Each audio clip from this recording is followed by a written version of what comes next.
My world is made of ash and aftermath. The scent of it is a permanent guest in my nostrils, charcoal, iron, and the faint, fading ozone of ancient magic. I am Elara, the girl who comes after the bravado, after the screaming, after the failure. I am the silent sweeper of the sacred grove. Today was a testing day. The air still vibrates with the echoes of shattered ambition. From my hidden perch in the roots of the great sentinel oak, I had watched them. Lord Kalen with his chest puffed out like a storm crow, Lady Seraphine, her eyes blazing with cold fire. Warrior after warrior, noble after noble, they approached the center of the grove where he waited, the giant wolf. They call him Aethon, the stone heart. He is not stone, but he might as well be. His fur is the color of a moonless midnight, shot through with silver like cracks in old ice. He is massive, a living monument, chained by bonds that shimmer with reluctant light. For a century, he has been the living oath of the Alpha Kings, the final judge of any who would rule the war-torn realm of Valerius, and for a century he has rejected them all. I watched Kalen stride forward, his hand outstretched not in reverence but in demand. His voice boomed, full of arrogance and entitlement. "I claim my birthright, beast, grant me your power." He touched the wolf's shoulder. The sound, it was not a growl. It was a seismic shift, a mountain sighing in disdain. A pulse of raw, silver energy erupted from Aethon. Kalen didn't even scream. He was simply removed, thrown 30 feet through the air to land in a broken, twitching heap. The healers scurried to him, their faces grim. One by one they tried. Seraphine was more cunning. She whispered promises of wealth and conquest. The wolf didn't even look at her. A flick of his tail, a ripple of power, and she was sent sprawling, her mind addled, babbling about falling stars. I felt no satisfaction in their failures, only a deep, weary sorrow. And a strange, hollow ache in my own chest, as if I were the one being judged and found wanting over and over. I am an omega, the lowest of the low in our pack hierarchy. Unmarked by any special power, my wolf is a faint, quiet whisper inside me, more like a memory of a dream. My parents are gone, lost in the border wars that never seem to end. I am tolerated only because I am useful. I clean, I mend. I make no trouble, and after every testing, I clean the grove. The crowd has long since departed, the excitement turned to murmurs of dread. The sun dips low, staining the sky the color of a fresh bruise. It is time for my duty. I step out from the oak's shadow, my worn leather bag of supplies in hand. The grove is eerily quiet. The usual song of the evening birds is absent. The only sound is the slow, heavy clink-clink of Aethon's chains as he shifts. He is lying down now, his great head on his paws, his eyes two smoldering embers in the twilight. He watches me. Fear is a cold knot in my stomach. I have done this a dozen times before, but the fear never lessens. He is a force of nature, a divine punishment made flesh. I keep my eyes lowered, my posture submissive. I do not look at him directly. I move to the first stained, dark, damp earth where Kalen fell. I sprinkle cleansing herbs, then begin to scrub gently with a mossy cloth. My movements are soft, rhythmic. I am not here to conquer, I am here to mend, to restore a semblance of peace to this wounded place. As I work, a memory surfaces unbidden, my mother's voice, soft and sweet, singing to me when I was small and frightened of thunder. A simple, old lullaby, one she said was sung to lost pups in the ancient times. The words are a comfort, a balm. Without thinking, barely breathing, I begin to hum it. Hush now, shadow, be at peace, let the moon's soft light increase. Dream of fields where silver streams. Carry you to gentle dreams. My voice is barely a whisper, trembling. I am not singing for him. I am singing for the grove, for the scared girl cleaning up the mess of giants. I feel the weight of his gaze intensify. The clinking stops. The very air grows still and thick. I freeze, my heart hammering against my ribs. I have made a mistake. I have drawn attention. I slowly, so slowly turn my head. The giant wolf is looking directly at me. Those ember eyes are no longer angry or distant. They are focused, intent. He shifts, rising to his feet, the chains groan in protest. He takes one step, then another towards me. I should run, every instinct screams it, but my legs are stone. I am a rabbit caught in the gaze of the hunter. He looms over me, a mountain of shadow and star-flecked fur. His breath is warm, smelling of pine and deep earth. I close my eyes, waiting for the blow, for the madness, for the end. It does not come. A soft, warm pressure nudges my clenched hand. I gasp, my eyes flying open. He has lowered his massive head and is nudging my closed fist with his nose. The gesture is inquisitive, gentle, tears I did not know I was holding back well in my eyes. Without thought, without plan, driven by a compassion deeper than fear, I uncurl my fist, and with a trembling hand I reach out. I do not seek to grasp, I do not seek to claim. I simply place my palm, soft and open, against the side of his mighty muzzle. The world disappears. A warmth, not fire but sunlight, floods up my arm, fills my chest, my mind. I see flashes, a crown of twisted shadows, battles that never cease, a king screaming in silent agony, a curse woven not with malice but with tragic pride. And beneath it all, a loneliness so vast it could swallow stars, a loneliness that has lasted a century. The ground beneath us glows with intricate, silver runes. The chains on Aethon's legs shimmer brightly, then crumble into motes of light that drift away like ash. And then the giant wolf, the stone heart, the unbendable judge of kings, he kneels. His head lowers before me, those fierce eyes now holding a depth of sorrow and relief I cannot fathom. A sound from the tree line, a gasp, a stifled cry. I tear my gaze from him. A sentry left behind stands there, his face a mask of utter, world-breaking shock. He saw it all. He saw the Omega touch the wolf. He saw the wolf kneel. The sentry turns and flees into the gathering dark. And I am left in the silent grove, my hand still resting on the divine, my future shattering and reforming in the space of a single, impossible breath. The aftermath has finally caught up with me, and I have no idea how to clean up this cataclysm. The silence after the sentry's flight was the loudest sound I have ever heard. It was a physical pressure, a held breath waiting for the scream. Aethon, no, the giant wolf, remained kneeling, his head bowed under my trembling hand. The warmth from his touch was fading, leaving a strange, humming resonance in my bones, like the echo of a bell struck in a deep, forgotten well. I pulled my hand back as if scalded. The moment the contact broke, he lifted his gaze to mine. The intelligence there was no longer just animal, it was ancient, aware, and filled with a profound, weary gratitude. Then he made a sound, a low, soft chuff, and nudged my shoulder gently, urging me to move. My body obeyed before my mind could protest.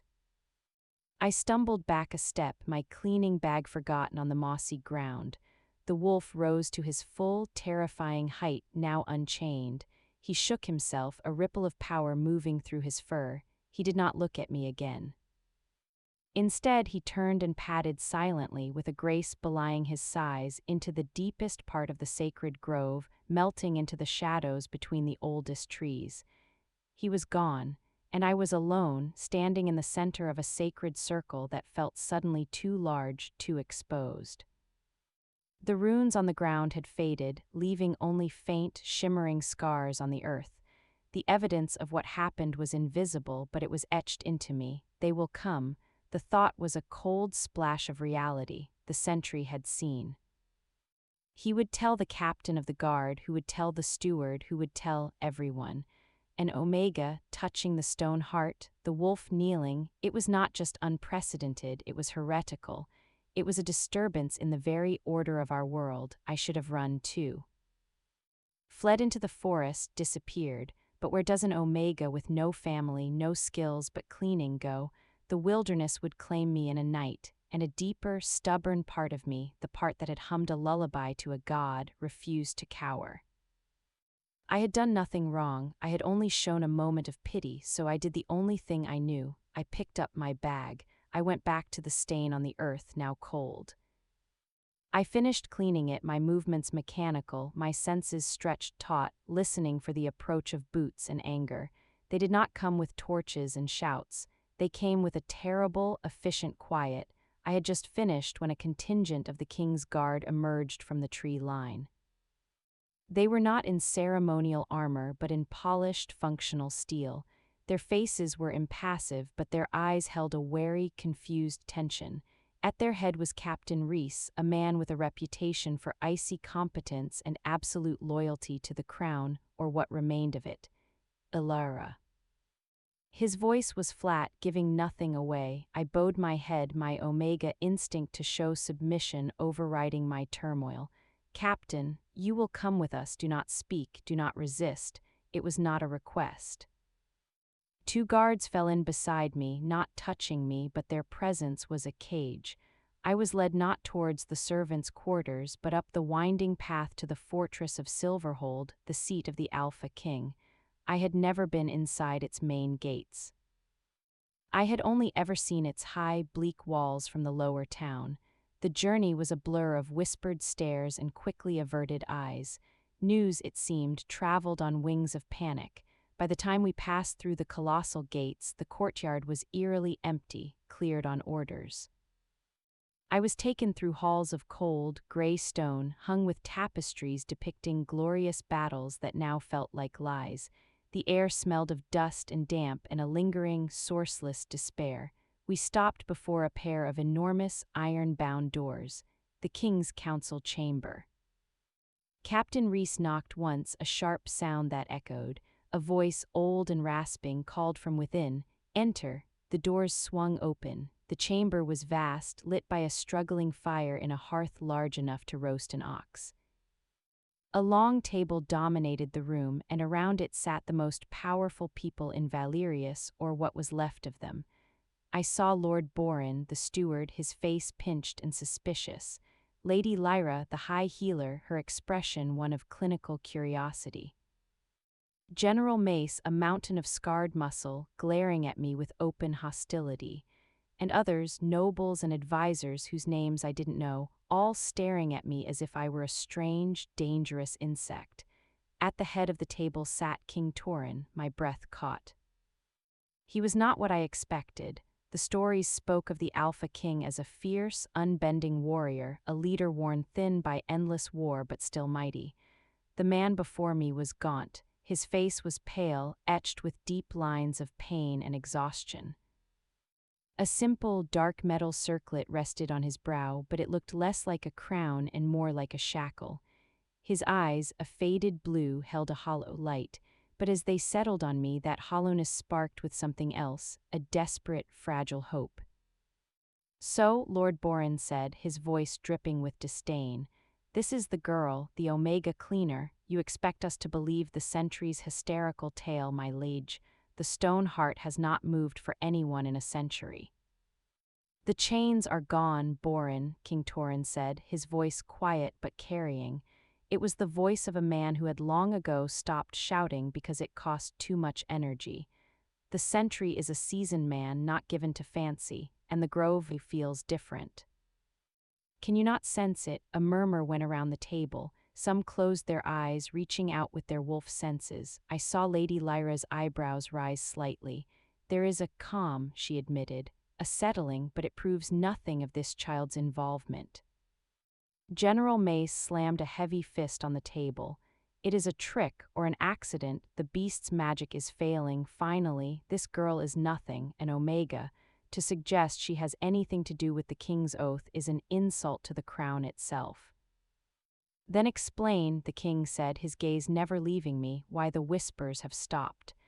A sudden, thick silence fell. The whispers, I had heard of them, even in the lower town. It was said King Torin was haunted by whispers only he could hear, the voices of past kings, or perhaps the curse itself, gnawing at his mind. His sleepless nights were legend. "Since the moment the sentry reported," Torin continued, "the voices in the crown have fallen silent. For the first time in 10 years, I hear only my own thoughts." The hope in his eyes was now a fragile flame. It terrified me. Lord Borin looked from the king to me, his cunning mind working. Very well, girl, tell us exactly what happened, omit nothing.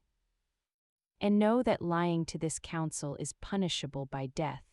All eyes were on me, my throat was dry as stone dust. I was an Omega, standing before the Alpha King and his council. My word was worth less than the dirt on their boots. But I had the truth, I clung to it, I kept my eyes lowered, my voice soft, but I forced it to be clear. I told them everything.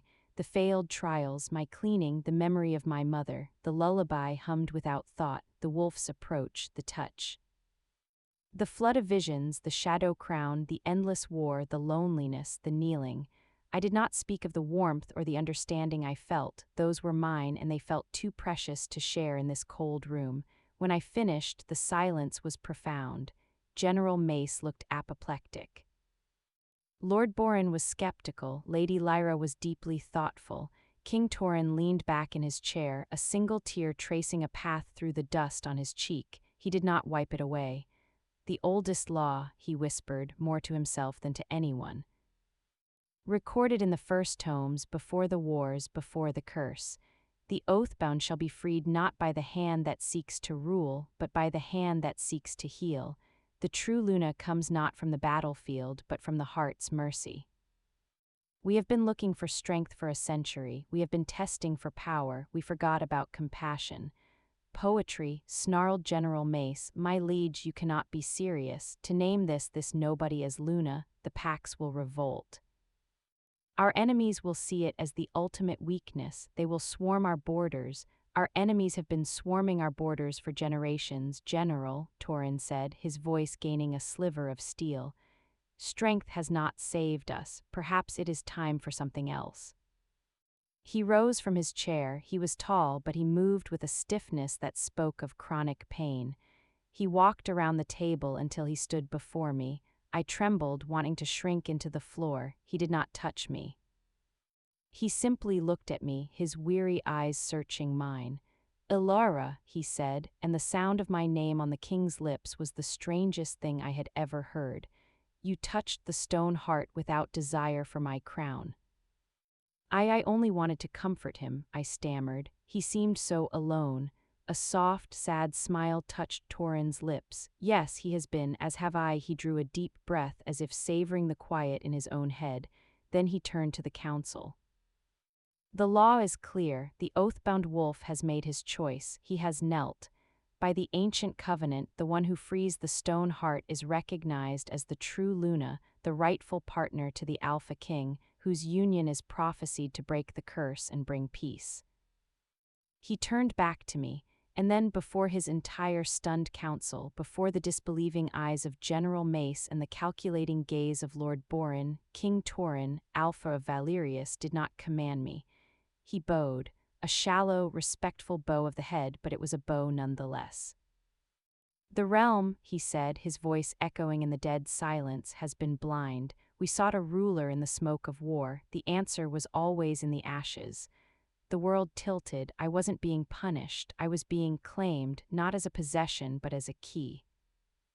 A solution to a riddle no one else had thought to solve. But as I stood there, the weight of their stares, a mix of awe, hatred, confusion, and that terrifying hope, settled on my shoulders. I understood one thing with crystal clarity. Freeing the wolf was just the beginning. Now I had to survive the wolves in this room. They did not send me back to the servants' quarters. That life, that simple world of ash and routine, was over. I was taken to a suite of rooms in a high tower of Silverhold. It was not the royal wing, but it was a world away from the cramped, damp space I shared with 3 other Omegas. These rooms were airy, with large windows that looked out over the mist-shrouded mountains. A fire crackled merrily in the hearth. The bed was larger than my entire old cot, piled with furs and linen that smelled of lavender, not mildew. It was a gilded cage. A silent, stern-faced beta woman named Marta was assigned as my attendant. She helped me bathe in a real copper tub, an unimaginable luxury, and dressed me in a simple but fine gown of dove-gray wool. It was the color of a low-ranking noblewoman, not an Omega. It felt like a disguise. The king has requested your presence in the library before the evening meal, Marta said, her tone neutral, but her eyes held a glint of wary curiosity. She did not call me my lady, but she did not call me girl either. It was a limbo of politeness. The library was a cavern of knowledge, shelves stretching up into shadowy heights. King Torin was not on a throne, but seated at a large, scarred wooden table, piled with scrolls and massive, leather-bound books. He looked up as I entered, and the ghost of that sad smile returned. Elara. Please sit, he gestured to a chair opposite him. I imagine this is all overwhelming. That was such a profound understatement I almost laughed, a hysterical, terrified laugh. I simply nodded, sitting carefully on the edge of the chair. I owe you an explanation, he said, pushing a heavy tome towards me. On the open page was an illuminated drawing of the giant wolf, surrounded by complex, thorny runes. A century ago, my great-grandfather, King Alistair, was a proud and desperate man. The wars were going badly. He sought an advantage, a weapon to ensure his line's victory. He performed a forbidden ritual binding the spirit of the land itself, the Guardian Wolf Aethon, to the crown, forcing it to judge his heirs and ensure only the strongest would rule. He traced a finger over the thorny runes. But you cannot chain a spirit of judgment without consequence. The ritual was botched, or perhaps the Guardian's nature corrupted the intent. The curse was born. The crown became a prison, not just for Aethon, but for the king who wears it. It feeds on ambition and aggression. The more a king fights, the more he seeks conquest, the stronger the curse grows, draining his life and prolonging the wars it was meant to end. The whispers are the voices of the curse and of the trapped guardian's sorrow. He looked at me, his faded eyes earnest. For a century, every Alpha King has died young, exhausted and maddened by the whispers, leaving the realm in perpetual war. The testing was our attempt to find someone strong enough to master the wolf and break the curse by force. We were wrong. The prophecy of the true Luna was considered a fairy tale, a children's story, until you— But I'm not a Luna, I whispered, my voice small in the vast room. I have no power. My wolf is faint. I'm an Omega. And that, Torin said softly, is precisely why you succeeded where every alpha and warrior failed.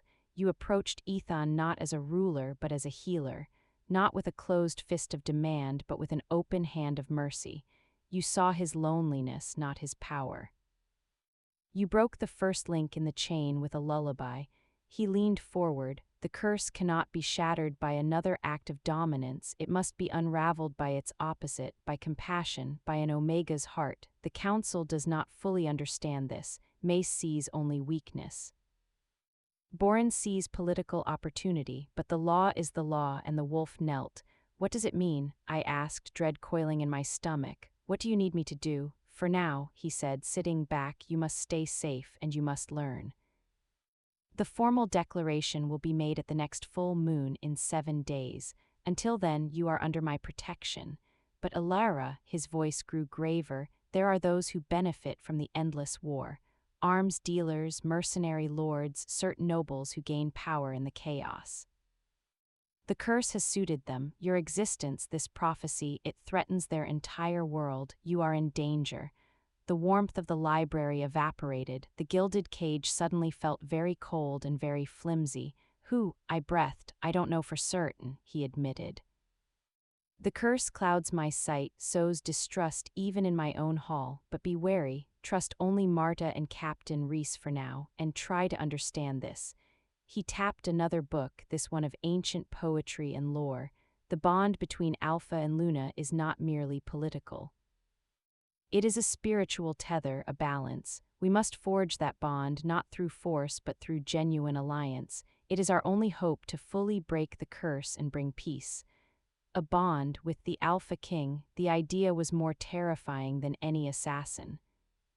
How could I, Elara the cleaner, balance a king? Later, back in my tower room, I stood at the window. The mist had cleared, revealing the jagged teeth of the Iron Peak Mountains, our perpetual border with the rival kingdom of Karth. Somewhere out there, armies clashed. And somewhere in this very fortress, someone might be plotting to kill me to keep those armies clashing forever. A soft sound made me turn. It was the whisper of fur on stone. In the shadowed corner of my room, where the firelight did not reach, 2 points of gentle silver light appeared. Eyes, my heart leaped into my throat, but not with fear this time, with a strange, pulling recognition. He stepped into the light. Aethon. Not in his giant wolf form, but smaller, the size of a large draft horse, still majestic, still powerful, but less monumental. He padded silently across the room and came to a stop before me. He looked at the window, then back at me and made that soft, chuffing sound. He was checking on me. Tentatively, I reached out. He met my hand halfway, pressing his forehead into my palm. The warmth returned, softer now, a comforting hum. No visions this time, just a flood of feeling, protection, purpose, watchfulness. He was my guardian. The living oath was now my silent shield. But as I looked into his ancient, knowing eyes, a new fear took root. If they couldn't get to me directly, they would come for him. They would try to turn the realm against the beast that chose an Omega. The battle wasn't just for my life or for the crown. It was for the story they would tell about what happened in the grove, and I had to make sure the truth of mercy, was the one that survived. The next 3 days passed in a strange, suspended rhythm. My world had narrowed to the tower suite, the library, and the private garden King Torin had granted me access to, always under the watchful eyes of Captain Reese's most trusted guards. Marta was a constant, silent presence, her hands skilled and her words few. King Torin became my reluctant tutor. Each afternoon we met in the library. He did not teach me courtly manners or political strategy. Instead, he taught me history, the true history, not the triumphant songs sung in the great hall. He showed me maps of territories lost and gained in bloody, pointless cycles. He read to me from the diaries of cursed kings, their handwriting growing more frantic and disjointed with each passing year. I learned of the famine in the Westreach valleys because all the farmers were conscripted. I learned of children in the border towns who knew no sound but the clash of steel. With every story, the weight on my shoulders grew heavier. This wasn't just about a curse on a crown, it was about a sickness in the land, and I was being asked to be the cure. How could a song heal such deep, festering wounds? Aethon was my only solace. He came to me each night, a shadow detaching itself from the greater dark. In his presence, the anxious buzz in my mind would quiet. We communicated in feelings, in images. I felt his centuries of patient, trapped observation. He showed me flashes of King Torin as a younger man, full of bright, reforming zeal, slowly dimming under the crown's weight. He showed me the sacred grove in spring, 1,000 years ago, vibrant and humming with life, not just ceremony. He also showed me warnings. A flicker of a face in the crowd, Lord Borin, his eyes calculating. The scent of wolfsbane, a poison to our kind, near the garden wall. The sound of an argument, muffled through stone, between General Mace and a captain from the eastern garrison. Aethon's senses, now partly tuned to me, were my early warning system. The cage had threats, and he could smell them through the stone. On the 4th day, the first direct challenge came. I was in the garden, carefully tending a patch of moonbloom flowers, a task that soothed me, connecting me to something simple and growing. Aethon lay nearby, a dark, peaceful mound in the dappled sunlight. The official story was that the giant wolf had returned to the spirit realm, his duty done. Only a handful knew he remained, my silent companion. To any outsider, he appeared as a large, rare, but ordinary-looking black wolf, a pet perhaps granted to the king's curious new ward. Lord Borin found me there. He swept into the garden with 2 of his own retainers, his smile oily and practiced. Lady Elara, he said, the title sounding like a mockery on his lips. How pastoral, finding solace in the dirt.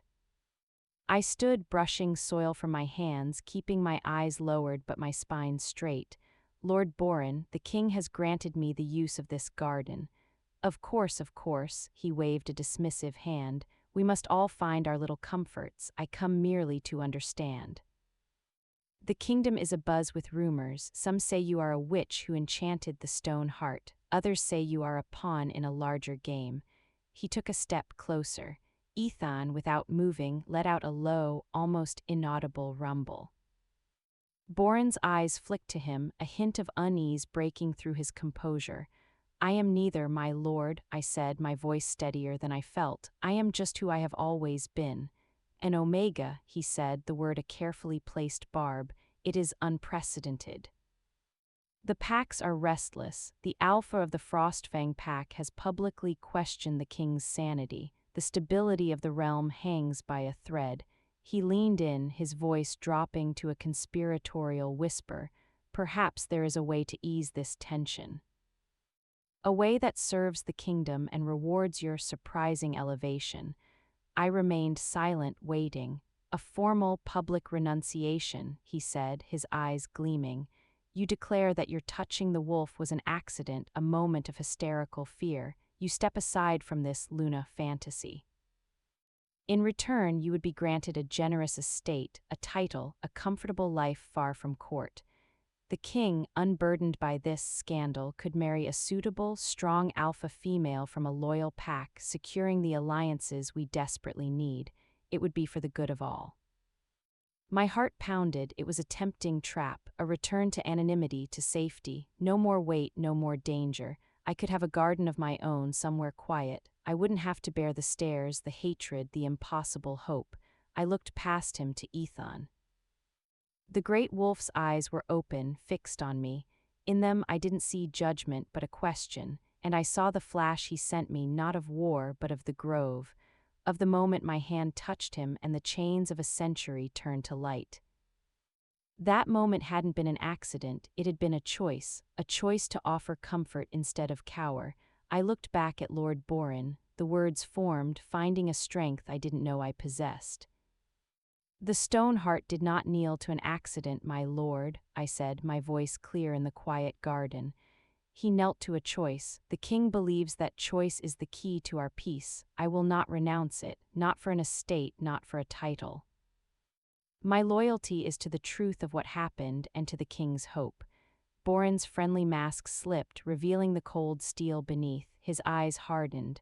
A pity. The path of stubbornness is often steep and short, girl. Remember, you are surrounded by stone. And stone has ears and teeth. With a last, icy glance at Aethon, he turned and strode away, his retainers flanking him. I sank onto a stone bench, my legs trembling. I had just made my first enemy, a powerful, clever one. Aethon came over and laid his head in my lap, a solid, warm weight. I buried my fingers in his thick fur. He's right, isn't he? I whispered to him. The stone does have ears. That night the whispers started. Not the curse whispers of the crown, but real human whispers slipping under my door, echoing in the empty corridor outside my room. Omega whore, witch of the grove, she'll be the death of us all. The king is bewitched. They were meant to frighten me, to isolate me, to make me doubt. And they worked. I lay in the huge, soft bed, feeling more alone than I ever had in my tiny cot in the servants' quarters. Then, a new feeling bloomed in my chest, cutting through the fear. It wasn't my own, it was firm, steady, and resonant, like a deep chord struck on a stone. It came from the bond I was beginning to feel with Aethon, and faintly, like a distant echo, from King Torin himself. The feeling was resolve. And beneath it, a simple message: you are not alone. The gilded cage was under siege, but I was not the only prisoner here, and perhaps together we could rattle the bars until the whole corrupt structure came down. The whispers didn't stop. They became the background noise of my new life, a sinister chorus that followed me from the echoing dining hall, where I now took my meals at the high table, to the stunned silence of the nobility, to the quiet of the library. I was a walking scandal, a living question mark that threatened the entire social order. King Torin, however, remained a pillar of quiet, pained determination. He ignored the murmurs, speaking to me openly about trade routes and crop yields as if I were a trusted advisor. His headaches, he confessed, were lessening. The silence in his mind was allowing him to think, to plan for a future beyond the next battle. Our lessons shifted from history to people. He told me about the major packs, the Frostfangs of the north, proud and isolationist, the Sunstalkers of the eastern plains, fierce and traditional, the Mistuad pack of the southern forests, secretive and rumored to still practice old magic. He explained the fragile web of alliances held together by marriage, tribute, and the shared, grinding exhaustion of war. "They will test you," he said one afternoon, tracing the border of the Mistuad on a map, "at the full moon ceremony, publicly. They will use words as weapons, trying to provoke you into showing either weakness or unwarranted strength. You must walk the line between them." "How?" I asked, feeling utterly unprepared. "By being what you are," he said, his gaze direct. "You are not an alpha. Do not try to project alpha strength. You are not a scheming noble. Do not try to match their wit. You are Elara. You are the one who saw loneliness in a god and offered it a song. That is your strength. Your mercy is your shield, and your truth is your sword. Wield them." His faith in me was terrifying. It felt like he was building a bridge out of cobwebs and expecting me to walk an army across it. 2 days before the full moon, a different kind of test arrived. I was in my garden when Captain Reese approached, his usual stoic expression even graver. "My lady," he said, with a short bow that was becoming less stiff with each passing day. "A delegation has arrived at the gates, unannounced, from the Mistuad." My blood ran cold. "The secretive pack, the ones with the old magic. They're Alpha?" I asked. "No, they're Luna." Reese's jaw tightened slightly. "Luna Anya. She has invoked the ancient right of Luna's council. She demands a private audience with you, alone." Panic fluttered in my chest. A real Luna from a powerful pack wanted to see me, the imposter, alone. This was no whispering lord. This was a direct challenge from a peer, or someone who should be my peer. "The king," I began, "has been informed. He advises caution but says the right is sacred. You may refuse, but it would be seen as a grave insult and a sign of fear. You must decide." I looked at Aethon, who had risen to his feet, his body tense. He sent me a cascade of sensations: deep forest shadows, the scent of damp earth and ozone, the feel of watching eyes. A warning, but not of immediate danger, of deep, unknown power. I took a shaky breath. If I was to be a Luna in name, I had to start acting like one. I couldn't hide behind Torin or Aethon forever. "I will see her," I said, my voice barely above a whisper. "Where?" "The sunroom. It has windows on all sides. Public enough to be proper, private enough for conversation. I will be stationed outside the door."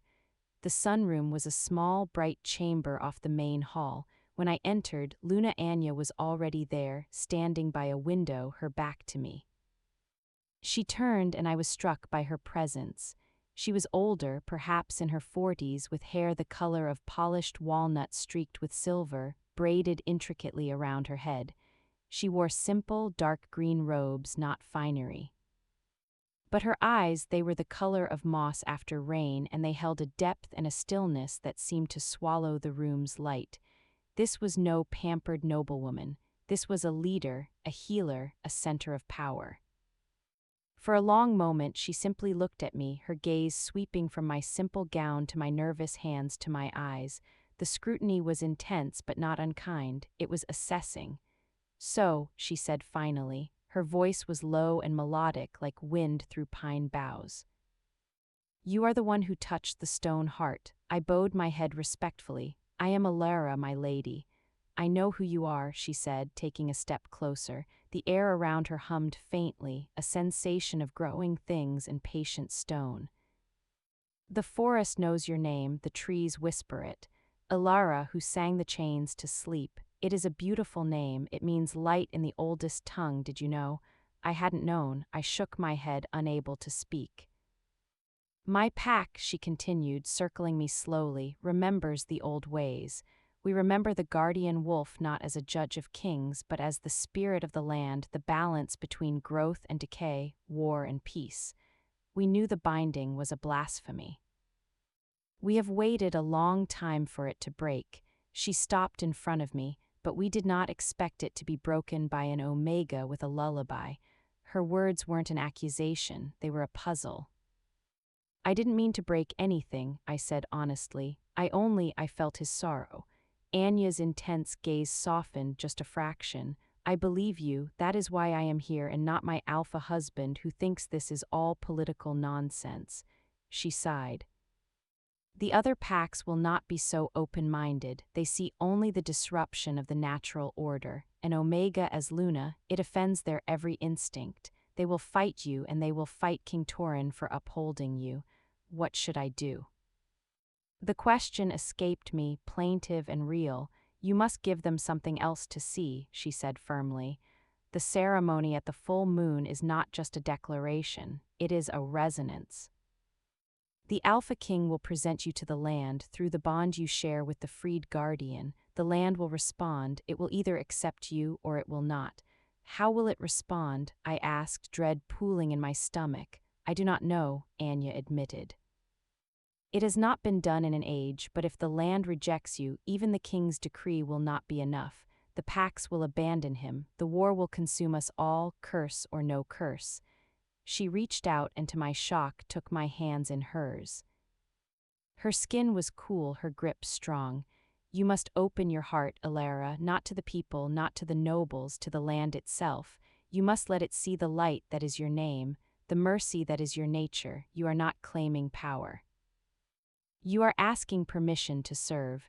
Tears pricked my eyes. No one had ever spoken to me like this, not as a tool or a problem or a symbol, as a person with a purpose. Why are you helping me? I whispered. Because I have listened to the land weep for a century, she said, her own eyes glistening. And in the stories the trees now tell, its weeping has finally stopped. I will not see it begin again because we were too proud to recognize a new kind of strength. The Mistuad stands with you, child. Remember that when the wolves howl for your blood. She released my hands, gave me one final, piercing look, and then glided from the room, leaving behind the scent of pine and a profound sense of both immense pressure and unexpected solace. I stood in the sunbeam, her words echoing. The land will respond. I had thought my trial was over in the grove. I was wrong. It had only just begun. And the judge this time would be the very soil of Valerius. I had touched the heart of its guardian. Now I had to earn the trust of its soul. The day before the full moon ceremony, Silverhold was a cauldron of tension. Delegations from the major packs had arrived, their banners, a white wolf on blue for Frostfang, a rising sun on gold for Sunstalker, intertwined trees on green for Mistuad, hanging stiffly in the courtyard air. The fortress buzzed with the sounds of armed retinues, the snap of unfamiliar accents, and a low, constant undercurrent of hostility. I was confined to my tower, King Torin's orders. The wolves are circling, he'd said, his face drawn. Until you are formally presented, you are at your most vulnerable. An accident now would be convenient for many. So I watched from my window as proud alphas in furs and steel strode across the bailey, their eyes hard as flint. I saw General Mace deep in conversation with the hulking alpha of the Sunstalkers, their gestures sharp and aggressive. I saw Lord Boren playing the gracious host to the frosty-haired alpha of the Frostfangs, his smile a masterpiece of manipulation. My only company was Aethon and Marta, whose silence had become a fortress of its own. She moved with a new wariness, checking my food herself, sniffing at the wine. The gilded cage had become a bunker. That evening, as a cold fog slithered down from the mountains to cloak Silverhold, the howling began. It started as a single, long, mournful note from the northern edge of the camp, the Frostfang quarter.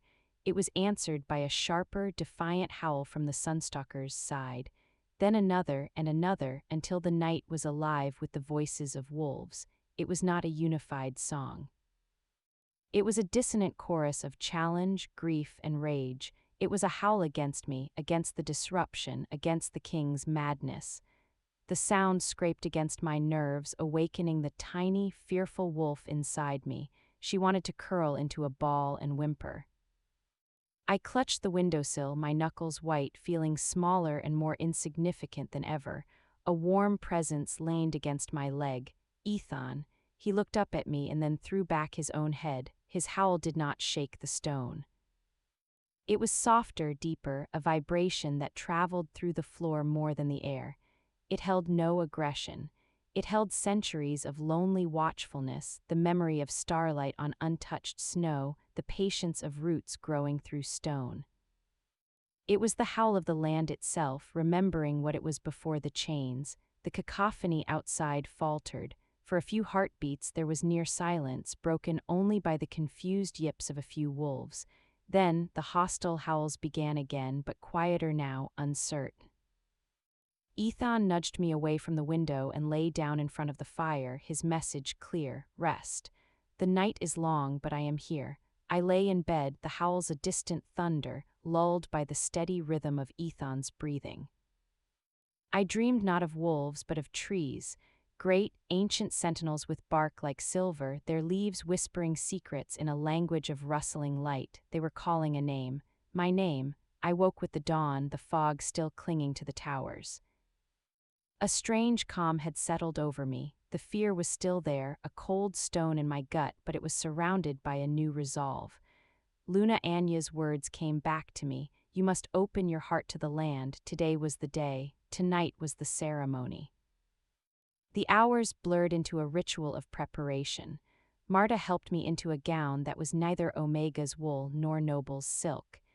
It was a simple, sleeveless shift of creamy linen, embroidered at the hem with a delicate, repeating pattern of intertwining vines and tiny, five-petaled flowers, moonblooms. Over it went a cloak of the softest gray wolf fur, a gift from King Torin. It was not a show of conquest, but of protection, of belonging to the pack. My hair was left unbound, flowing down my back. I looked like a bride of the forest, not a queen of a fortress. It felt right. As dusk approached, Captain Reese came for me. His armor was polished to a high sheen. It is time, my lady, he said, his voice hushed. The sacred grove is prepared. The walk through Silverhold was a gauntlet. Packed halls fell silent as I passed. Hundreds of eyes bore into me, alphas, warriors, nobles, their expressions a mixture of curiosity, contempt, and a hungry anticipation for a spectacle. I kept my gaze fixed ahead on Torin's back as he led the procession. He wore his simple circlet and a dark cloak, looking more like a solemn pilgrim than a king. We passed through the gates and into the forest path to the grove. Torches lined the way, their flickering light creating a tunnel of dancing shadows. The howling had ceased, replaced by a tense, breathing silence. The sacred grove was transformed. A sea of people surrounded the central clearing, their faces pale moons in the torchlight. A path had been left open from the edge to the great, flat stone at the center, the Heartstone. The air crackled with anticipation and the raw, unleashed energy of so many shifted and unshifted wolves. King Torin stepped onto the Heartstone and turned, his hand extended towards me. Every eye followed the gesture. This was it, the walk of my life. I felt the weight of their judgment, the heat of their suspicion. My legs felt like water. I glanced to the side into the dark trees. 2 silver points of light gleamed back at me. Aethon, unseen but present. I took a deep breath, filling my lungs with the cool, pine-scented air. I did not look at the scowling alpha of the Frostfangs or the skeptical Sunstalker. I looked at the trees, at the moss on the stones. At the sky where the first star glittered beside the rising moon, I walked. My bare feet felt the cool, living earth of the path. The whispers of the crowd were a distant roar. My world narrowed to the feel of the soil, the scent of damp leaves, the pulse of my own heart. With each step I let go of a fear of Lord Borin, fear of General Mace, fear of failure. I pushed it out like breathing out mist. I reached the Heartstone. Torin's hand was steady as I took it and stepped up beside him. His fingers were cold, but his grip was firm. He looked at me, and in his eyes I saw not a king, but a man clinging to the last rope of hope. He gave me a barely perceptible nod, then he raised his voice, and it carried, clear and strong, through the hushed grove. People of Valerius, for a century we have been bound by a curse of our own making. We have sought strength in steel and found only endless war. We have tested for power and found only ruin. He turned to me, but the oldest laws remember a different truth. The land does not cry out for a stronger fist, it cries out for a healing touch. He released my hand and took a step back. The Guardian Wolf Aethon, bound to judge us, has been freed, not by a warrior's might but by an Omega's mercy. By the law of earth and sky, I present Elara, who touched the stone heart and was answered with a kneel. I present her to you and to the spirit of Valerius itself as our true Luna, a collective intake of breath. Then from the Frostfang contingent a voice rang out, Alpha Garon, a man with a beard like frozen waterfall. We do not accept this farce, an Omega. This is an insult to every Alpha who has bled for this land. Let the land decide, yes, let it reject this mouse. Murmurs of agreement rumbled through the Sunstalkers. King Torin's face tightened, but he held his ground. Then let it be so, Elara. He gestured to the center of the stone. This was the moment, the resonance. My mouth was dry. I looked out at the sea of hostile faces. I couldn't do this, I was just a cleaner. I was open your heart to the land, Luna Anya's voice in my memory. I closed my eyes, I blocked out the people. I thought of the warmth of Aethon's fur. I thought of my mother's lullaby. I thought of the quiet grove after the failures when it was just me and the ash and the deep, sad peace. I thought of the moonblooms in my garden, unfurling in the starlight. I knelt on the cold stone, not in submission to the crowd, but in reverence to the earth. I placed my palms flat against the heartstone. I poured everything out. My fear, my hope, my loneliness, my simple wish for the weeping to stop. I didn't ask for power, I offered my service, my quiet heart, my willingness to try. For a long, agonizing moment, nothing happened. The silence was absolute, crushing. A snicker came from the Frostfang crowd. Then a gentle warmth bloomed under my palms. It spread from the stone up my arms, filling my chest. A soft, green-gold light began to emanate from where my hands touched the rock, seeping into the veins of the stone like liquid sunlight. Gasps echoed around the grove. The light traveled outwards down the sides of the heartstone and into the earth. Where it touched, tiny shoots of green pushed through the loam, not just grass, moonblooms. Dozens, then hundreds of them, their silver-white petals glowing with an inner light, unfurling in a perfect, spreading circle around the stone, filling the air with their sweet, clean scent. From the deep shadows, Aethon stepped into the ring of moonlight. In his full, giant wolf form once more, glorious and terrible, he walked to the edge of the circle of flowers, and then he, too, knelt, lowering his great head in a mirror of my own posture. The grove was silent, awestruck. The land had responded. It had not rejected me, it had bloomed. The silence that followed the blooming of the moonflowers was more profound than any cheer could have been. It was the sound of a paradigm shattering.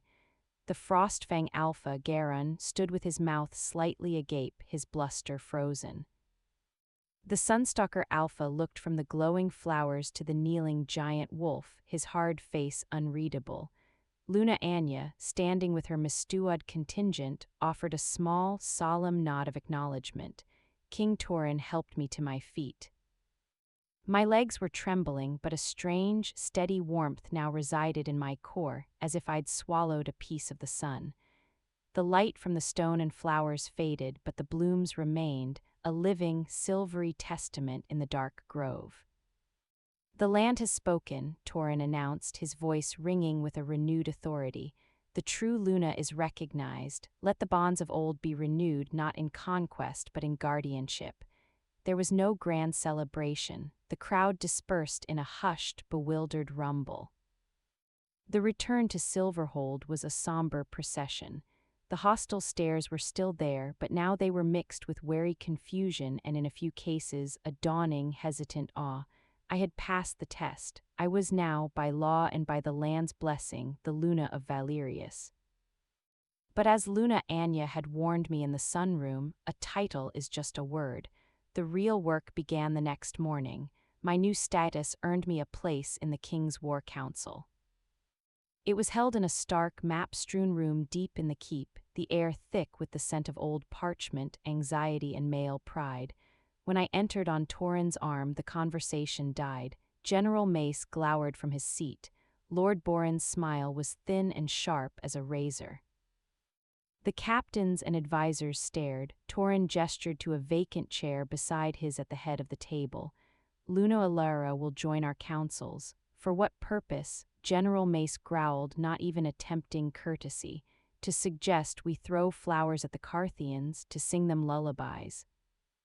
A few muffled chuckles echoed around the table. Heat rose to my cheeks.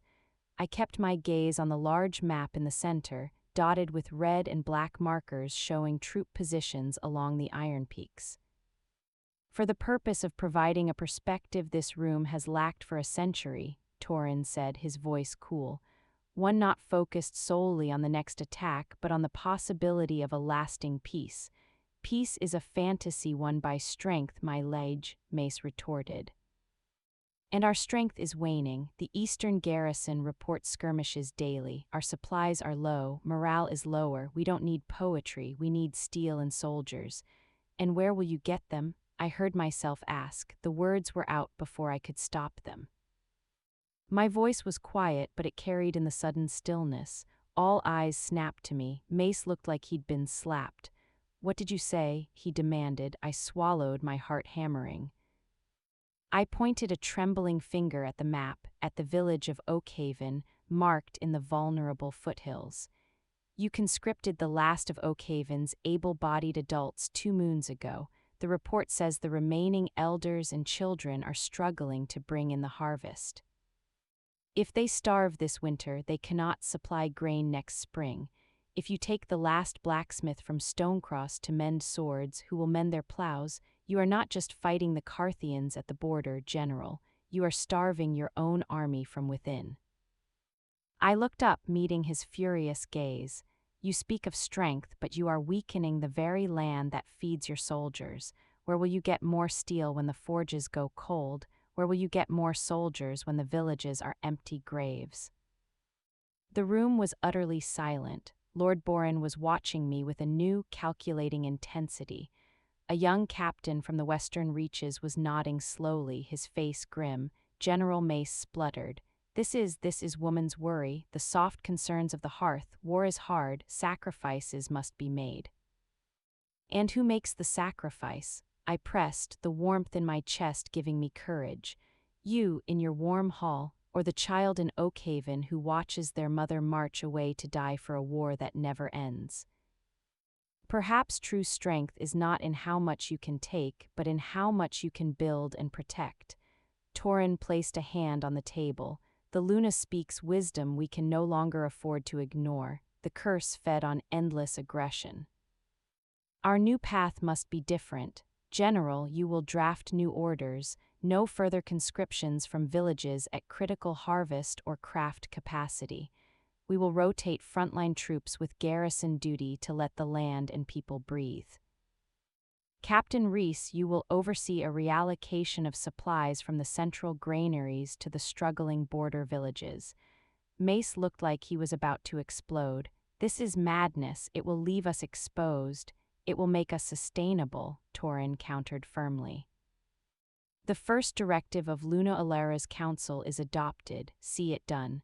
The meeting continued, a tense, grueling affair of logistics and grim reports. I spoke little more, but I listened and I learned. I saw how Boren subtly advocated for policies that would benefit his merchant allies. I saw Mace's obsession with a grand, decisive, and likely suicidal offensive. I saw the exhaustion in the younger captain's eyes. After the council, as we walked back to the library, Torin spoke softly. You were magnificent. You saw the root while they only argue about the branches. I only saw what was obvious from the ground, I said, feeling drained. They hate me for it. They fear you, he corrected.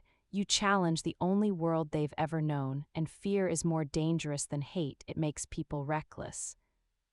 His words proved prophetic sooner than I could have imagined. That evening, as I walked with Aethon in the Nautwilite garden, a figure detached itself from the shadow of the wall. It was one of the young captains from the council, the one from the west. He looked nervous, casting furtive glances around. "My lady," he said, bowing hastily. "Captain Lorcan, I must speak quickly. I overheard something after the council in the armory." "Go on," I said, my senses sharpening.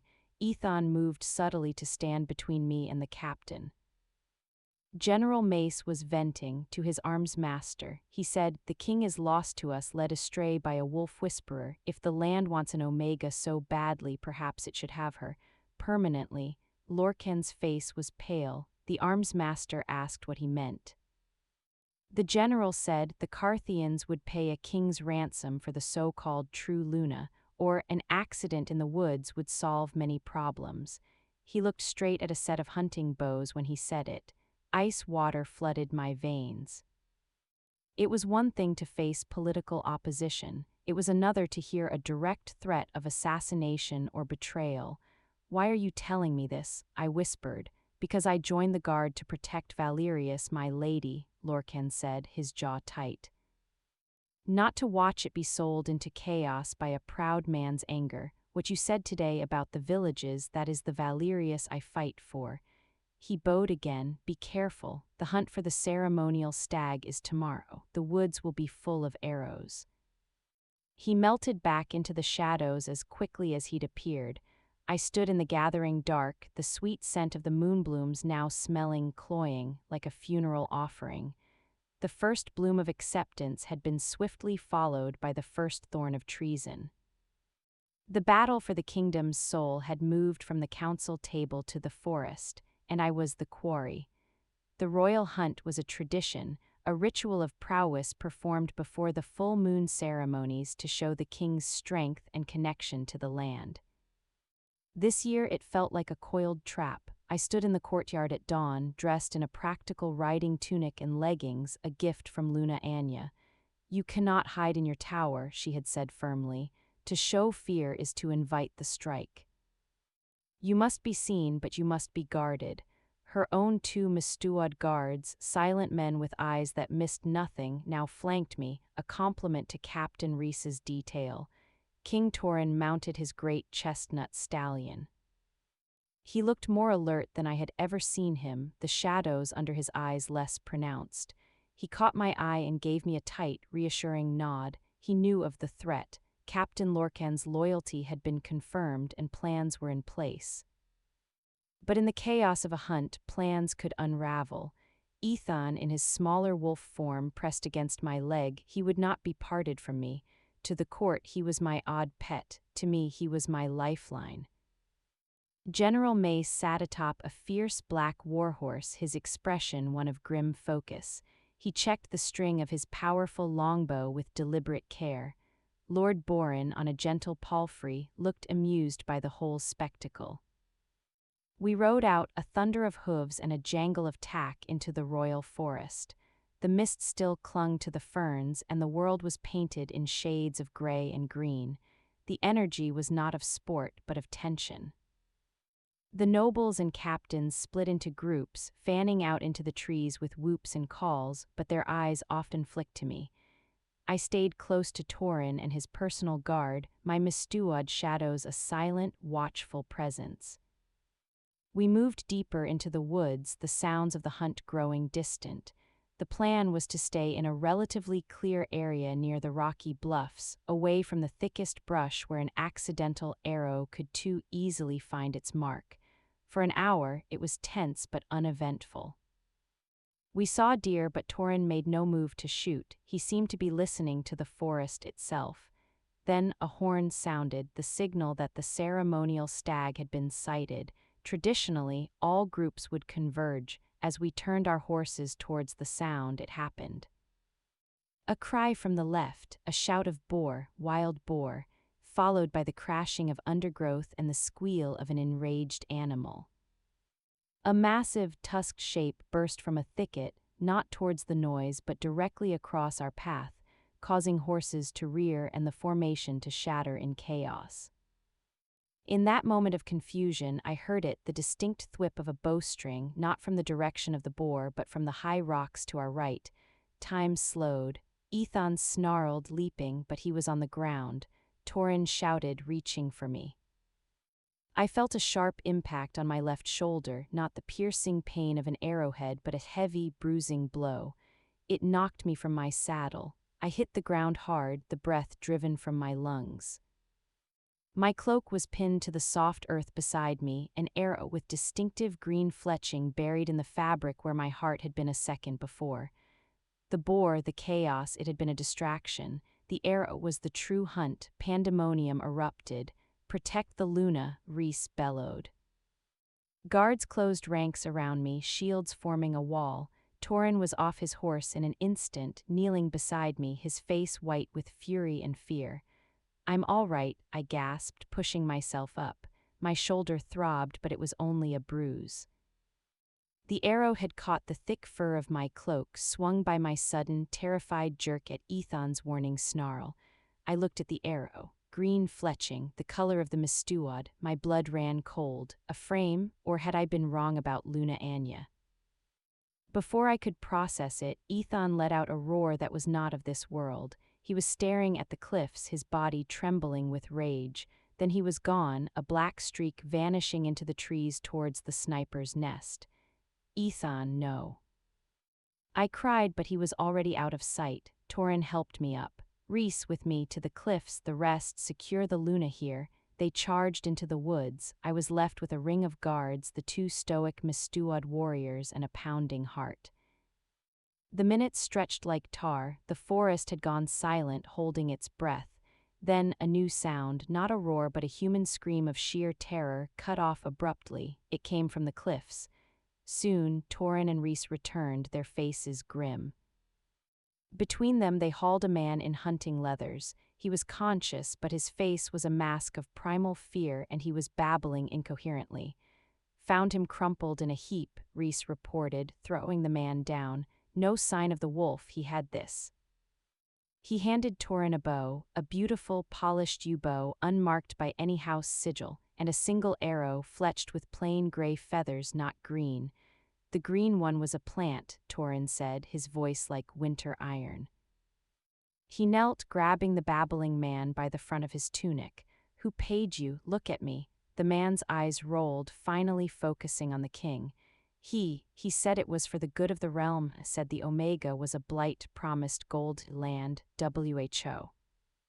"I don't know his name," the man sobbed. "He wore a hood, but his hands he had a ring, a signet with a hammer striking an anvil. The air left my lungs, a hammer and anvil, the sigil of Lord Borin's house. The master of trade and forges, it was Mace. It was the sly one, the manipulator. He hadn't wanted me sold or discredited. He wanted me dead, martyred in a way that would point the finger at our new Mistuad allies or the warmongering general, plunging the realm into instant civil war and preserving the profitable status quo of endless conflict. Torin stood, his expression terrifying in its calm. "Take him to the deepest dungeon. He speaks to no one but me." He turned to the shocked, gathered hunters who had converged on the scene.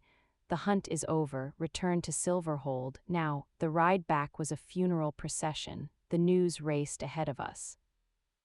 An attempt on the Luna's life, the Borin sigil implicated. When we arrived, the courtyard was in an uproar. Lord Borin was there, his face a perfect painting of concerned shock. "My lage, terrible news. Is the Luna safe?" Torin dismounted and walked up to him, stopping a foot away. The entire courtyard watched, frozen. "She is safe, Borin," Torin said, his voice quiet, deadly. "Thanks to her guardian and poor luck for the assassin." He described his patron's ring, a hammer and anvil. "Do you know it?" Borin's eyes widened, then narrowed. He didn't flinch. "A common design among smiths, my king, a clumsy attempt to frame me. My enemies are numerous. I demand the right to question this wretch myself." You demand nothing, Torin said. You are confined to your quarters under guard pending a full investigation. Your assets are seized, every ledger, every letter. For a fleeting second, the mask of the polite courtier fell, and I saw the vicious, cornered animal beneath. Then it was back. A grave mistake, Your Majesty. One that will divide the court when we most need unity.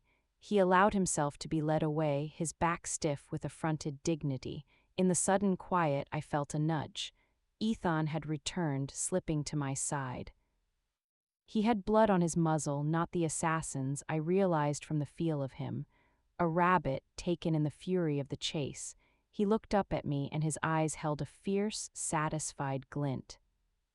He had hunted the hunter and delivered his own form of justice by terror. That night, as a healer checked my bruised shoulder, Torin sat with me. He will weasel out of it, he said, frustration etched on his face. He will produce a dozen witnesses placing him elsewhere, blame a rival, sacrifice a underling. Without the hooded man himself, it's circumstantial. But the court saw, I said softly. They saw you confront him, they know. The shadow is out in the light now. He nodded wearily. The battle lines are drawn, Elara, Borin and his allies of commerce, Mace and his allies of war, and us with the Mistewad and a hope that seems frailer by the day. I placed my hand on Aethon's head, drawing strength from his steady presence. We have more than hope, I said. We have the truth, and we have a guardian who doesn't need a bow to hunt. I had gone into the forest as the hunted. I had come out as something else, a revealed threat, a catalyst. The game was no longer hidden. The war for peace had just declared its first open enemy. The following days were a masterclass in political poison. Lord Borin, from his comfortable confinement, unleashed a torrent of influence. Petitions from merchant guilds arrived, complaining of unlawful seizure. Whispers in the court now painted me as the instigator, a paranoid upstart targeting a loyal servant of the crown to consolidate power. The green-fletched arrow was obviously a Mistewad plant to eliminate a trade rival, they said. The story twisted and slithered, a hydra of lies. General Mace, for his part, was ominously quiet. He attended war councils, but his submissions were curt, his obedience to Torin's new conservation orders barely civil. I could feel his seething resentment like heat from a banked fire. He saw Borin's predicament not as justice, but as the king purging a competent, if ruthless man, further weakening our war effort. The only stable point was the Mistewad.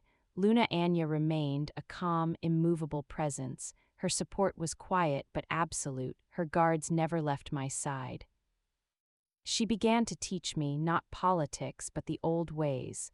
How to listen to the wind for changes in weather, how to read the health of the land by the lichen on the north side of a tree, which herbs promoted healing and which brought calm. A Luna is the heart of the pack, she said one afternoon as we walked the outer walls. The Alpha is the head, the will, but the heart regulates the flow. It senses illness first, it soothes the fever of rage. Your strength, Elara, is not in commanding the flow, but in understanding it, in healing its disruptions. I was trying, but the disruption in Silverhold felt like a festering wound. The breaking point came with the news from the front. A Carthian raiding party, larger than usual, had overrun a watchtower in the eastern pass. The garrison, under strength due to the new rotation orders, had been slaughtered to a man. The report landed in the war council like a thunderclap. General Mace stood, his face a triumphant, grim mask.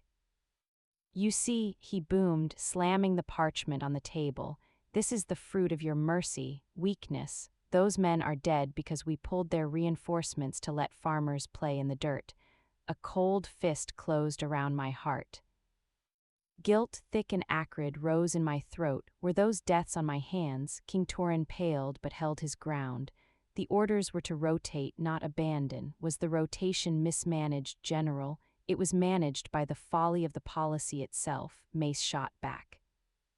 We are at war, and now we are led by a king who listens to nursery rhymes and an Omega who thinks war is about feelings. He pointed a thick finger at me. Her insight cost 30 good men their lives. How many more will die for her flowers? The room erupted, shouts of agreement, of anger, of fear. The fragile authority we had built since the grove was crumbling. I stood up. My legs were weak, but the warmth in my core, the connection to Aethon and the land, pulsed steadily. I remembered the faces from Oakhaven, the hollow eyes of the children. I thought of the 30 men, yes, but also of the thousands of others ground down by a century of slaughter. Their deaths are a tragedy, I said, my voice cutting through the din. It wasn't loud, but it had the strange, carrying quality of the forest silence after snow. The room quieted, shocked I would speak at all. And if the rotation failed, we must learn why and punish the failure. But General, you would have had those men die in a different season, in a different skirmish, for a few more yards of scorched earth that we would lose again next year. You are not arguing to save lives. You are arguing to spend them more efficiently on a war that has no end. I looked at the map at the bleeding border. The curse wants this. It feeds on each death, each act of aggression. Continuing to feed it is not strength, it is surrender. We must be smarter than the curse. We must break the cycle, not just of battles, but of the thinking that leads to them. Pretty words, Mace sneered. They won't stop Carthian steel. No, I agreed, meeting his gaze, but what if something else could? A new voice, calm and ancient, spoke from the doorway. That is the question, is it not? Everyone turned. Luna Anya stood there, having entered unheard. In her hands she carried a long, cloth-wrapped bundle. The land has accepted its Luna. The Guardian walks free. The old power is stirring. It is time to use it not just for blessing, but for protection. She walked to the table and laid the bundle down. Unwrapping it, she revealed not a weapon, but a staff of polished heartwood, carved with runes that mirrored those I'd seen in the ancient tome. At its tip was a cradle holding a smooth, milky stone, a moonstone. This, she said, is a ward focus from the time before the curse. It does not attack, it shields, it reinforces the natural boundaries of the land. She looked at Torin, then at me. The Luna, with the Alpha King at her side and the Guardian's power flowing through her, can activate it. It will create a barrier of will along the border, not to attack invaders, but to discourage them. To fill the passes with a sense of profound peace, of wrongness for violence. It will make aggression feel unnatural, sickening. It is a shield of the spirit, not the sword. The room was stunned into silence. Such magic had been legend, lost to time. It requires immense harmony, Anya warned. The Alpha, the Luna, and the land spirit must be in perfect accord. Any strife, any hidden aggression between you will shatter the focus and could backlash terribly. I looked at Torin, he looked at me. We had a common goal, a growing respect but perfect accord. With the weight of a kingdom and a century of blood between us, General Mace laughed, a harsh barking sound. Magic tricks. You would gamble our defense on fairy stories and the fragile bond between a cursed king and a cleaning girl. We gamble it on your methods every day, Torin said, his voice final. He stood. We have tried the sword for a century. It has failed. We will try the shield, prepare to ride for the eastern pass at dawn. The Luna and I will raise the ward. His eyes swept the room, daring anyone to contradict him. General, you will command the garrison defensively. You will not, under any circumstances, launch a retaliatory strike. Is that understood? Mace's face was purple with suppressed rage. He gave a stiff, jerky nod, but the look in his eyes was not obedience. It was the look of a man who has reached his limit. The council was dismissed. The course was set. We were going to the border not to fight, but to forge a new kind of wall. As I left, my hand on Aethon's head for strength, I felt the eyes of the court on me, full of doubt, fear, and a desperate, hungry hope. The unraveling of the old ways was accelerating, and in 2 days' time, at the site of a massacre, we would either weave a new beginning, or our fragile alliance would snap, plunging us into an abyss far deeper than war. The journey to the Eastern Pass was a somber, swift march. We traveled with a contingent of the king's guard, Luna Anya and her Mistuad warriors, and a fuming, silent General Mace with a handful of his most loyal officers. Aethon loped beside my horse, a constant, watchful shadow. The further we rode from Silverhold, the more the land itself seemed to hold its breath. The vibrant greens of the forests near the capital gave way to scarred hillsides, burned-out watchtowers and fields lying fallow, their fences broken. The air grew colder, sharper, carrying the metallic tang of distant snow and old blood. The Iron Peak Mountains rose before us, not majestic but grim and forbidding like the jagged teeth of a stone wolf. This was the wound of Valerius perpetually bleeding. We reached the garrison at the mouth of the Serpent's Pass by nightfall. The fort was a bleak, functional structure of timber and rough stone. The atmosphere was thick with grief and a simmering, directionless anger. The men here had lost brothers, friends. They looked at King Torin with weary loyalty, at General Mace with familiar respect, and at me with a confusion that bordered on hostility. The story of the Omega Luna and her flowers had reached them, and it seemed a cruel joke in this place of mud and death. Torin called the soldiers together in the muddy central yard. Torches guttered in the biting wind. He stood before them, no longer the pale, whispering king of the council chamber, but a man etched by the same harsh elements as they were. "You have bled here," he said, his voice carried on the wind to the furthest soldier. "You have lost kin. The old way asks for more of your blood and the blood of your sons after you, in a cycle that has brought us nothing but graves." He gestured to me where I stood with Anya and Aethon. "We come tonight not to ask for more blood, but to try and staunch the flow. We come to ask the land itself to remember peace, to make this place sacred to life again, not death." There were skeptical murmurs. A soldier in the front, his arm bandaged, spoke up, his voice rough. "And if the land says no, my king, the Carthians will be back. They smell the blood. Then we will stand together," Torin said, his gaze unwavering. "But we will stand behind a wall they cannot break with steel. Trust me one more night." There was no cheer, only a grim, hesitant nod of assent. These men were too tired for anything else. Luna Anya led us out of the fort, up a narrow, winding path to a windswept ledge that overlooked the entire Serpent's Pass. From here, we could see the treacherous switchback trail winding down into the darkness of Karth. The moon was a sliver, offering little light. The place felt heavy, haunted by echoes of clashes and last cries. "Here," Anya said, planting the ward-focused staff into a crack in the stone. The moonstone gleamed dully. The nexus of the pain, the perfect place to begin the healing. She positioned Torin and me on either side of the staff, facing each other. "You must join hands across it. You must open your minds and hearts to each other, and through your bond, call to Aethon, to the spirit of the land. Visualize the barrier not as a wall of fire, but as a mist of calm, a field of renewed memory. Remember what this pass was before the wars, a trade route, a path for migrating deer, a place where the wind sang alone."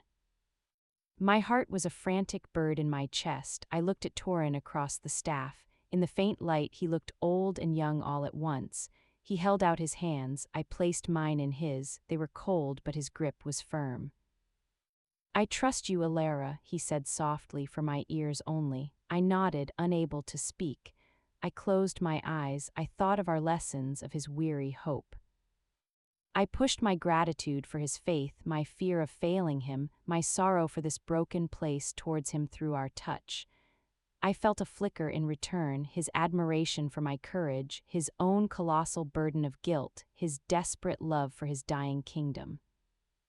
It was a tumultuous river of feeling. We were not in perfect accord. We were two damaged people clinging to the same fragile raft, but we had the same goal. Now, Anya's voice whispered in my mind, though her lips didn't move, "Call to your guardian." I didn't call with my voice. I called with the warmth in my core, with the memory of the grove, with the song in my heart. "Aethon, help us, show the land the way home." A presence bloomed beside me, vast and deep. "Aethon." I felt his power flow into me, not as a separate thing, but as an extension of my own will 1,000 times magnified. It was the patience of mountains, the resilience of roots, the cleansing power of a glacier's melt.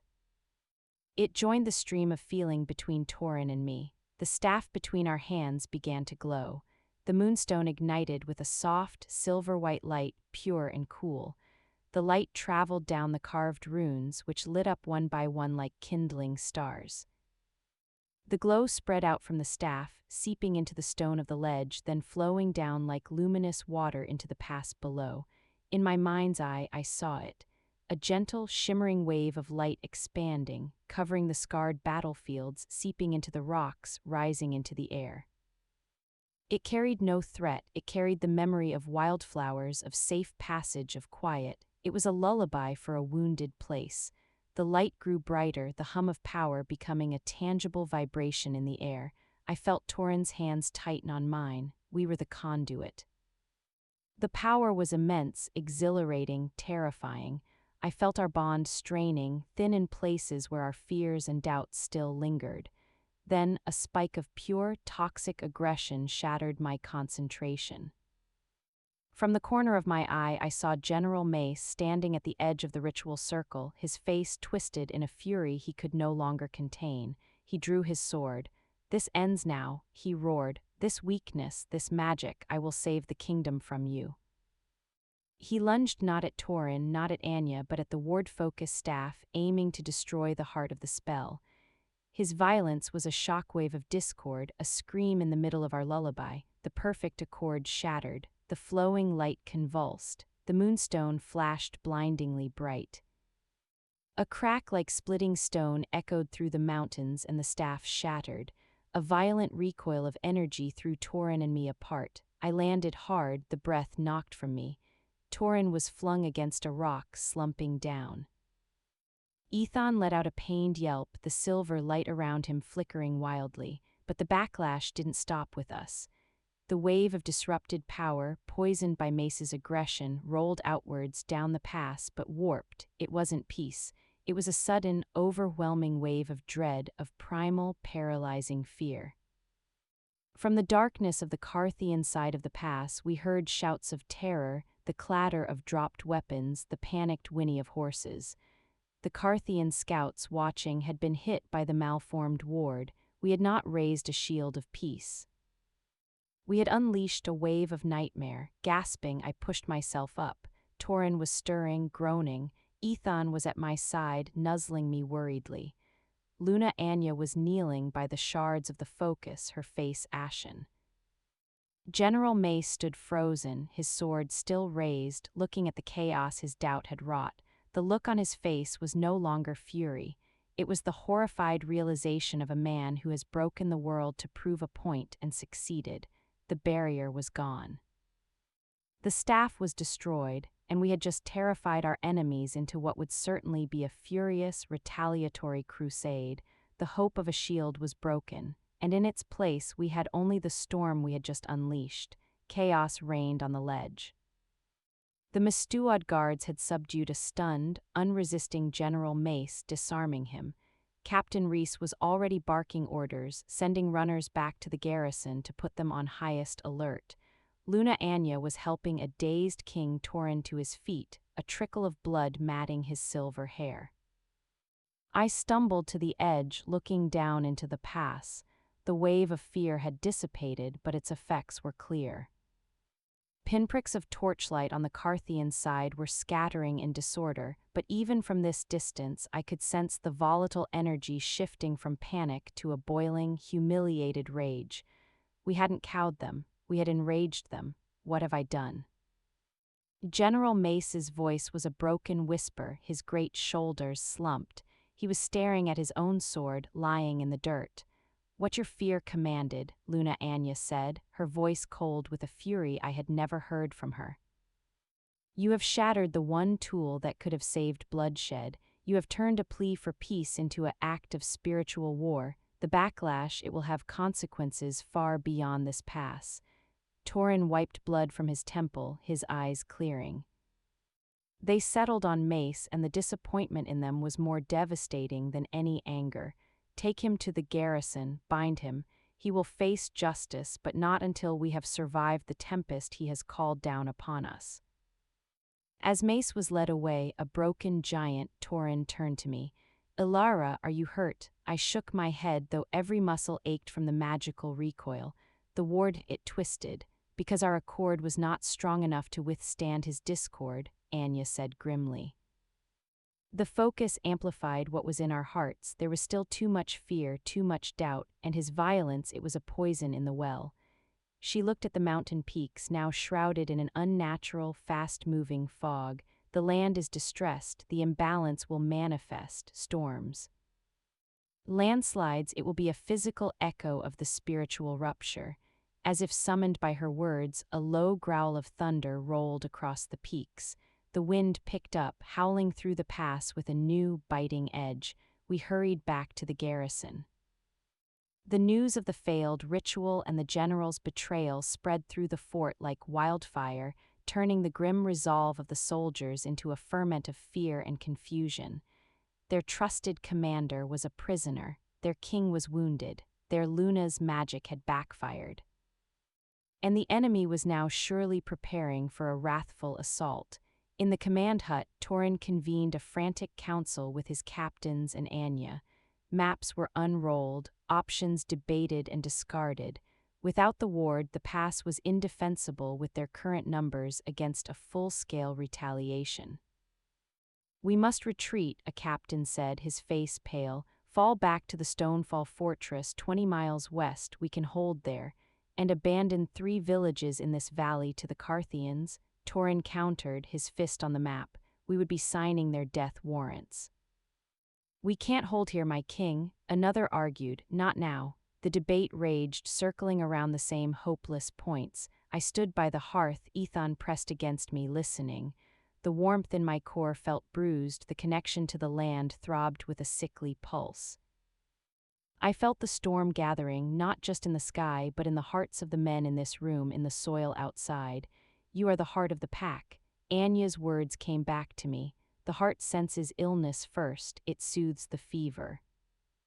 They were all thinking as warriors, as strategists of retreat and advance. They were thinking about ground to be held or given. No one was thinking about the people, about the sickness of fear that was about to consume everything. I stepped forward. We can't hold the pass, I said quietly. The arguing stopped. They looked at me, some with annoyance, some with a flicker of hope that I had some other magic trick. But we don't need to hold the pass, I continued, my idea forming as I spoke. We need to hold the people. The Carthians are coming because they are angry and afraid of what they felt. They will come like a wildfire, seeking to burn out the source of their fear. If we stand here in this stone box, we are just fuel for that fire. What do you propose, Luna? Captain Reese asked, his tone respectful but urgent. We evacuate, I said. Every soldier, every villager from this valley. We take them west, not to a fortress, but through the land. We use the storm. I pointed to the map, to a narrow, treacherous path that wound through the high mountains north of the pass. The shepherd's path, it's too narrow for an army, but it's passable for people on foot with guides. The storm will cover our retreat. The land is distressed, yes, but it knows us. It might help obscure us. And leave the garrison empty, a captain scoffed. They'll sack it and be on our heels in hours. Let them, I said, a strange certainty settling over me. While they are sacking an empty fort, confused by the storm, we are moving 300 people to safety. We are not giving them a battle. We are giving them a mystery. We are not fighting the wildfire. We are removing the fuel. Torin was staring at the map, a light dawning in his eyes. A retreat not of weakness but of preservation, turning our backs not on the enemy but on the old game entirely. He looked at me and a genuine, weary smile touched his lips, the heart's strategy. It was madness, it was unprecedented, but it was the only plan that didn't end in a slaughter or a betrayal of the innocent. Orders flew, soldiers became evacuators, rushing to the nearby villages, helping families gather what they could carry. Panic was averted by the sheer, disciplined purpose of the operation. The storm broke in earnest as we moved out, a lashing, icy rain that turned paths to streams, and a fog so thick you could barely see the person in front of you. I walked with the people, Aethon a steady guide at the head of the column alongside the Mistuad warriors who knew these hidden paths. I held a crying child whose mother carried an infant. I helped an old man over a slippery rock. This wasn't about being a Luna on a pedestal. This was about being a pack member helping the herd to safety. As we climbed high into the storm-racked mountains, leaving the garrison dark and empty behind us, I looked back once. Through a brief tear in the fog, I saw torches flooding into the fort from the pass. The Carthians had arrived, but they found no enemy, no treasure, no fight, only empty buildings and a howling storm. They would be confused, then furious, then perhaps thoughtful. We had not raised a wall, we had simply stepped out of the cage of the old war. The storm raged around us, but for the first time, huddled on that dangerous path with my people, soaked and scared but alive, I felt a flicker of true power. It wasn't the power to command armies, it was the power to save them. One life, one frightened child, one bewildered elder at a time. The shepherd's path was a gash in the mountain's side, a trail of switchbacks and sheer drops known only to goat herds and, it seemed, the Mistuad folk.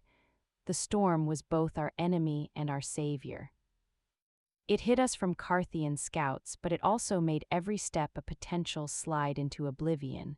The rain was a cold, needles, and the wind screamed with a voice that seemed to carry the land's own distress. I lost track of time. It was a world of gray rock, slithering mud, and the desperate, determined rhythm of putting one foot in front of the other. Aethon moved ahead, his senses guiding us away from loose stones and hidden crevices. The Mistuad guards were everywhere, pulling children up steep inclines, carrying the packs of the elderly, their calm a rock in the tempest. King Torin was a constant presence, not at the very front, but moving up and down the line, his voice a steady beacon. Hold fast.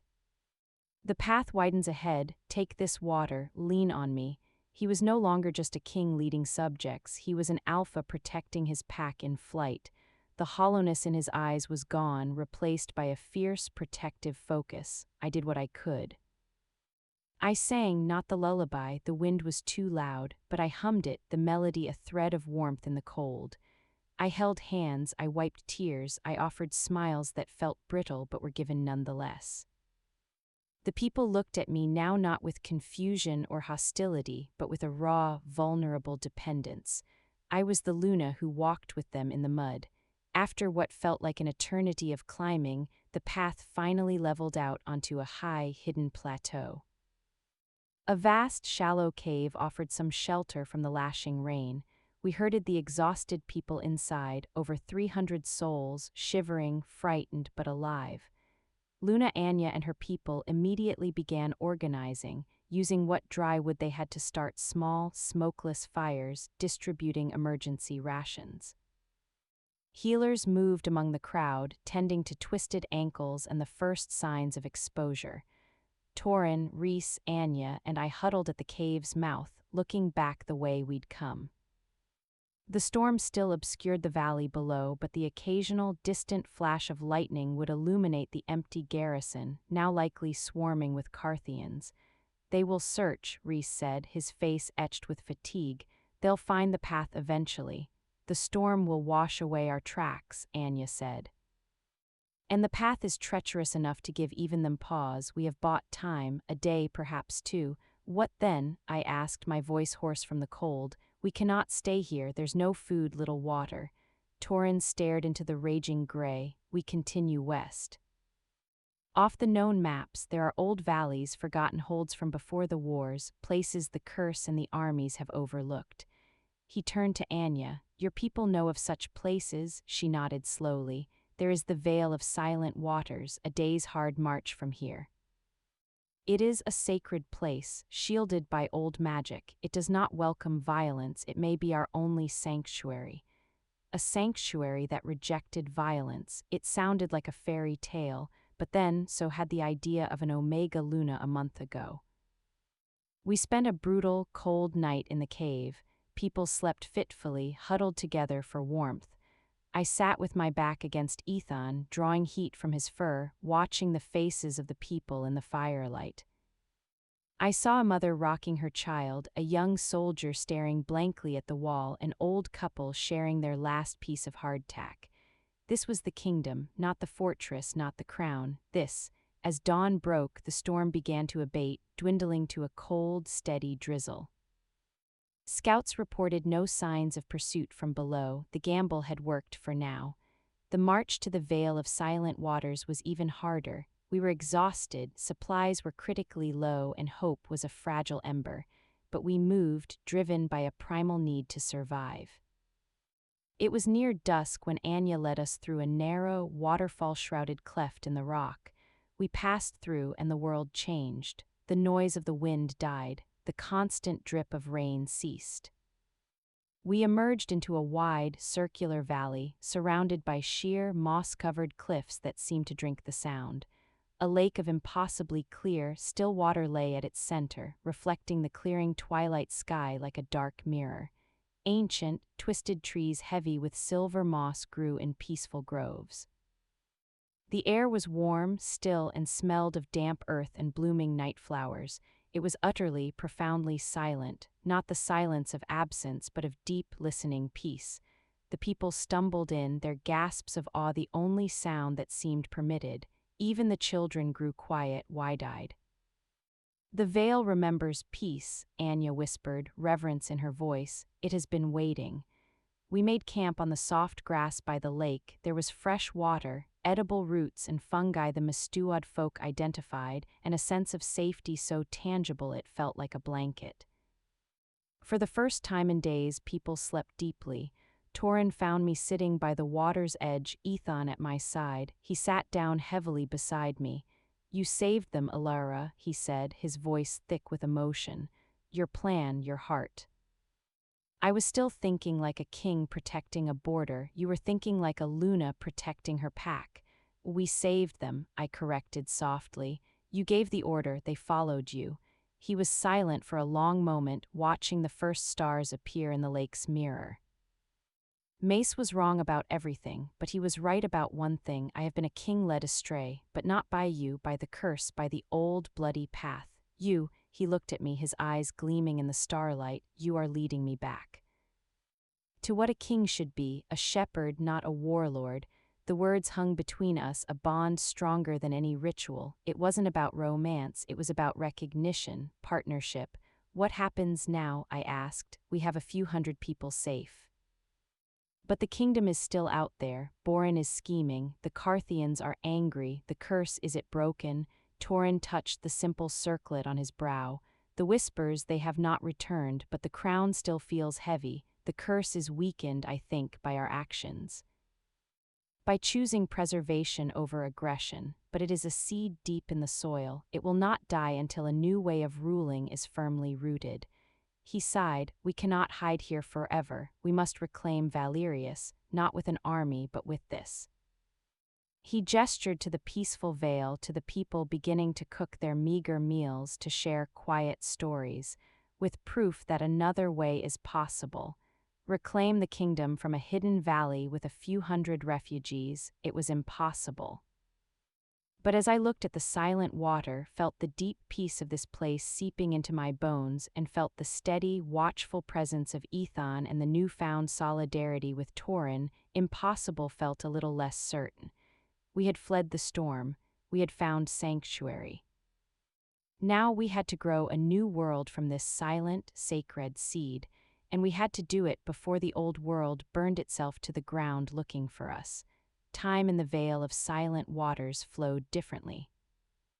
2 weeks passed, marked not by the tolling of castle bells, but by the slow arc of the sun over the cliffs and the gradual healing of our people. The deep quiet of the place was a balm. Tensions eased. The soldiers, stripped of their armor and their battle, helped gather food, built more permanent shelters from fallen branches and moss.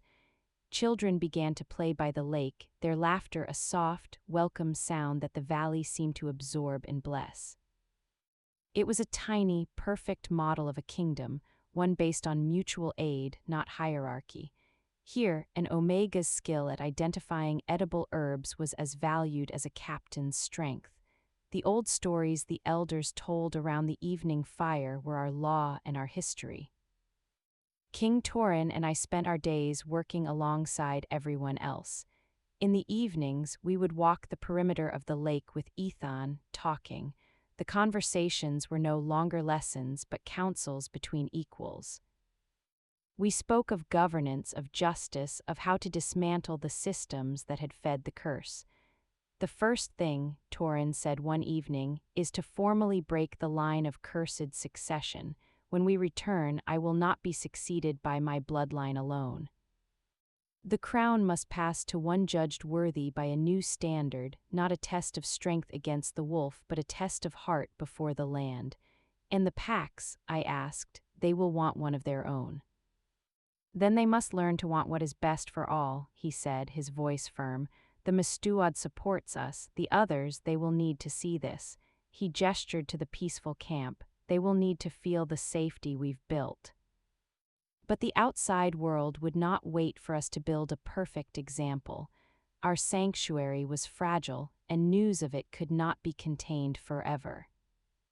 It was Captain Lorcan who had become a key leader among the soldiers who brought the first piece of the outside world to us. He returned from a cautious scouting mission to the valley's edge, his face grave. "My king, my lady," he reported, keeping his voice low. "There is movement, not Carthians, our people, refugees, small groups, families trickling into the foothills west of here. The word is spreading." "What word?" Torin asked. "Word of the Omega Luna's flight, of the king who chose his people over his fortress. They're calling it the Shepherd's Retreat." "Some are calling it cowardice," Lorcan hesitated, "but others are calling it the first wise thing a king has done in generations. They are fleeing the borderlands, the conscriptions, the constant fear. They are looking for you." Hope and terror warred within me. They were looking for us, we were becoming a symbol, but a symbol is also a target. "How many?" I asked. "Dozens, maybe hundreds, scattered. They don't know where to go, they just know to head west away from the war." Torin's eyes met mine, this was it. "The test, do we hide and protect our few hundred, or do we extend the sanctuary?" "We find them," I said, the answer clear in my heart. "We bring them here, the valley is large enough, the land will provide." "It will strain our resources to the breaking point," Lorcan warned. "Then we will learn to be better providers," Torin said, a resolve in his voice that brooked no argument. "Reese, Lorcan, organize search parties, small, stealthy, find these people, guide them here." "Luna Anya, can your people help the land provide more?" Anya, who had been listening quietly, nodded. "The valley is generous, but it responds to need and respect. We can show the new arrivals how to live within its grace. It will be a test for them as well." And so, our tiny seed of a kingdom began to grow. Over the next week, our population swelled. Tired, scared families, lone survivors of sacked hamlets, even a few deserters from Borin's loyalist militias, all were brought into the Vale. Each new arrival was a shock, a story of the worsening chaos outside. Borin, they said, had declared a regency in Silverhold, claiming the king was missing and likely dead, manipulated by a witch.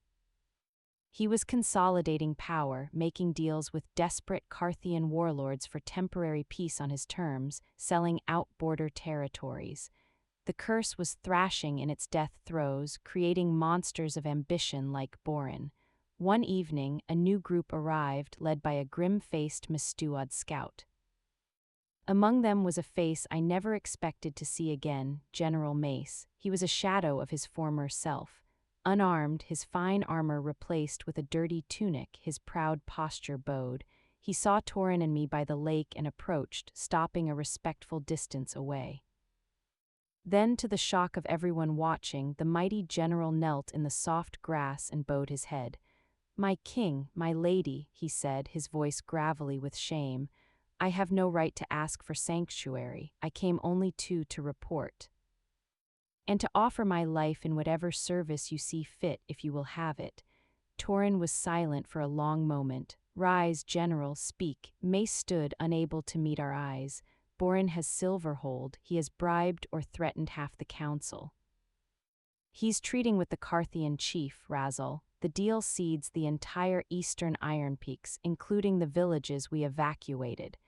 In return, Razzle gets a free hand to raid the softer lands to the south, and Borin gets recognition and Carthian gold to fund his rule.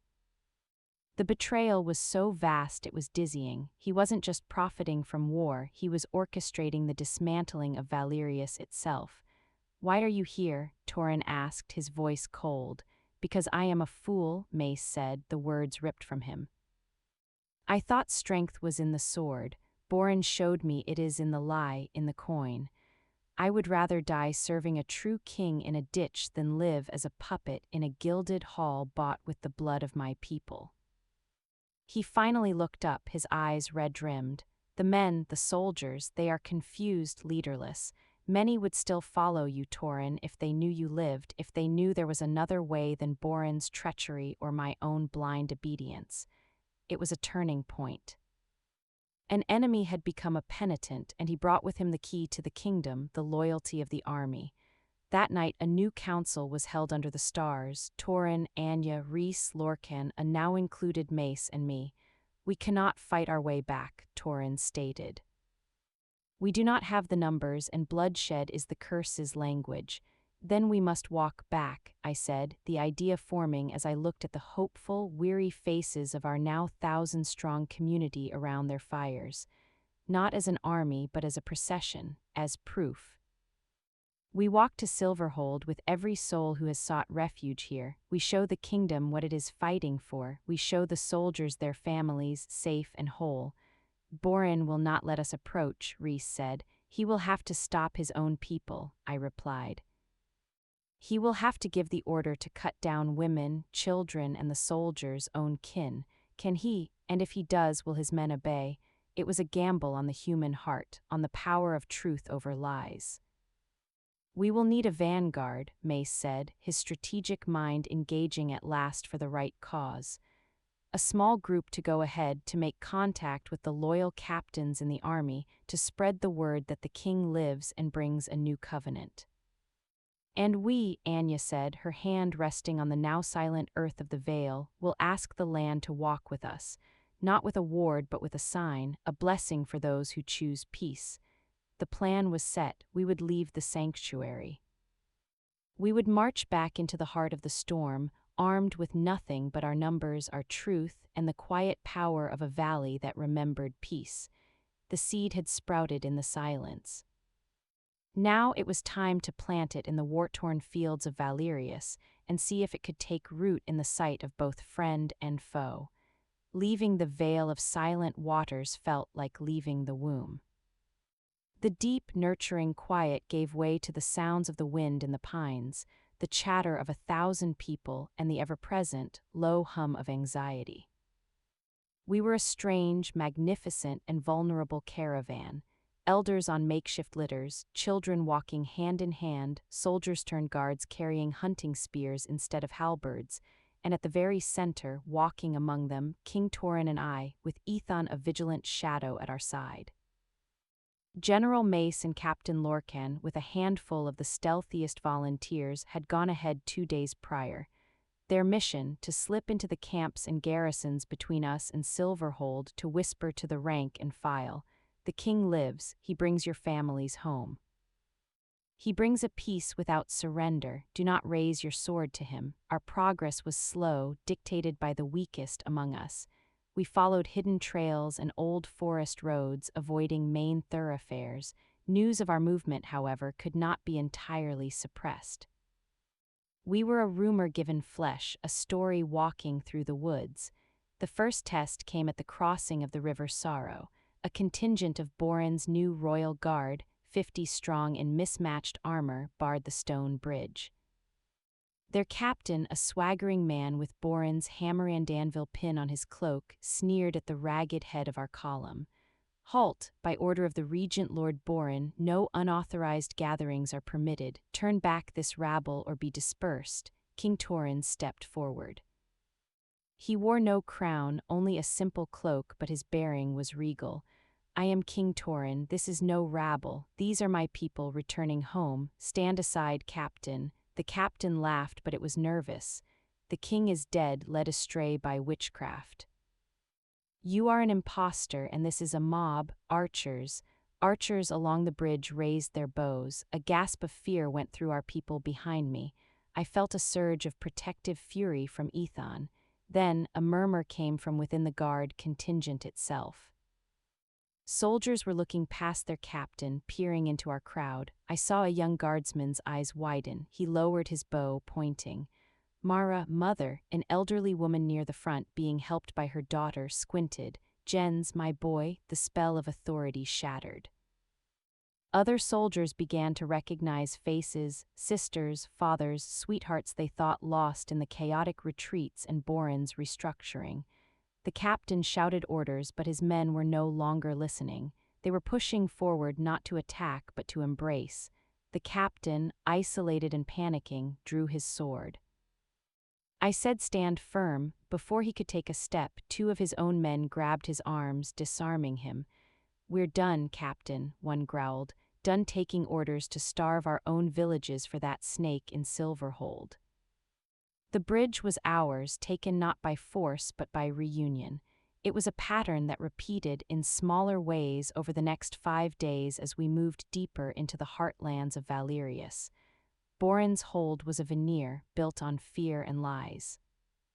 When faced with the tangible reality of their loved ones, safe and speaking of a king who carried their packs and a Luna who sang to their children, the loyalty of the common soldiers and people crumbled. Our procession swelled further, joined by the very soldiers sent to stop us, now oath-sworn anew to Torin. We were no longer just refugees, we were a river of restoration, washing away the rot of Borin's regency. But we knew the final gate would not open with embraces. Silverhold itself was the citadel of Borin's power, manned by his most loyal, bought mercenaries and the fanatical core of his household guard. They had nothing to lose, no families in our crowd. We crested the final hill and saw it, 10 days after leaving the Vale. Silverhold, its gray walls stark against the sky, its gates shut tight. Borin's personal banner, the hammer and anvil, flew from the highest tower beneath the tattered, ignored flag of Valerius. Before its walls, arrayed in a battle line, was the remainder of Borin's army. Not a large force, but a hardened one, and at their center, standing before the sealed gates, was Lord Borin himself, clad in ornate, impractical armor. Beside him, on a shaggy warhorse, was a hulking, scarred Carthian chieftain I recognized from Torin's descriptions, Razal. Borin had brought his pet warlord to witness his triumph or his last stand. Our vast, peaceful multitude came to a halt on the slope facing them. The contrast was grotesque, their sharp, gleaming lines of death against our soft, sprawling mass of life. Borin's amplified voice, magically enhanced, boomed across the field. So, the Ghost King returns with his herd. You see, Razal, no army, just sheep led by a shepherd and his witch.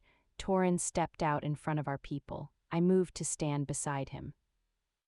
Aethon stayed at my shoulder, his presence seeming to grow, casting a longer shadow. I am no ghost, Borin, Torin called back, his voice strong and clear, carrying without magic. I am your king, returned to reclaim my hall from a traitor who sells our land piece by piece to our enemies. Look behind me. These are not sheep, they are Valerius, the people you would sell for Carthian gold. I ask the men who stand with you, are these your enemies? He swept his arm across our multitude. Are these the faces you swore to protect? Unease rippled through Borin's ranks. They saw the numbers, the quiet determination. Razal laughed, a harsh, grating sound. You talk too much, Wolf King. My agreement is with the man in the castle. He gives me the eastern lands. I get what I want. Your talking herd changes nothing. He drew a massive, cruel-looking axe. Clear them from my field, Borin, or our deal is ash. Borin's face twisted. He had hoped to cow us to make Torin look weak.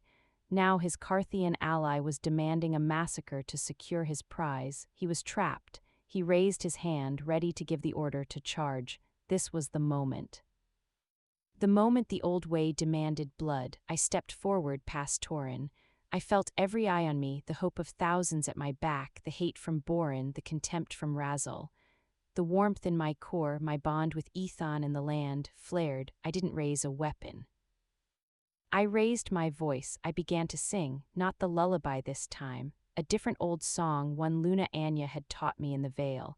A song of homecoming, of roots remembering the soil, of rivers finding their way to the sea. It was a song of belonging, of identity. My voice, alone at first, was thin against the wind, but then, from our multitude, others who had learned it in the Vale joined in. A few voices, then dozens, then hundreds. A slow, deep, resonant wave of song rose from our people, washing towards the battle lines. It held no threat. It held memory. It held the stone of Silverhold, the pine of the forests, the wheat of the fields. The soldiers in Borin's front ranks flinched. It was an assault, but not on their bodies, on their certainty. The song spoke of what they were fighting for, and it was Borin's gold or Razel's brutal bargain. Aethon threw back his head and did not howl, but added a deep, harmonic resonance to the song, a vibration that could be felt in the chest. I saw Borin screaming at his men, his face purple, but his words were swallowed by the song. I saw Razel snarling, hefting his axe, urging his own Carthian band forward.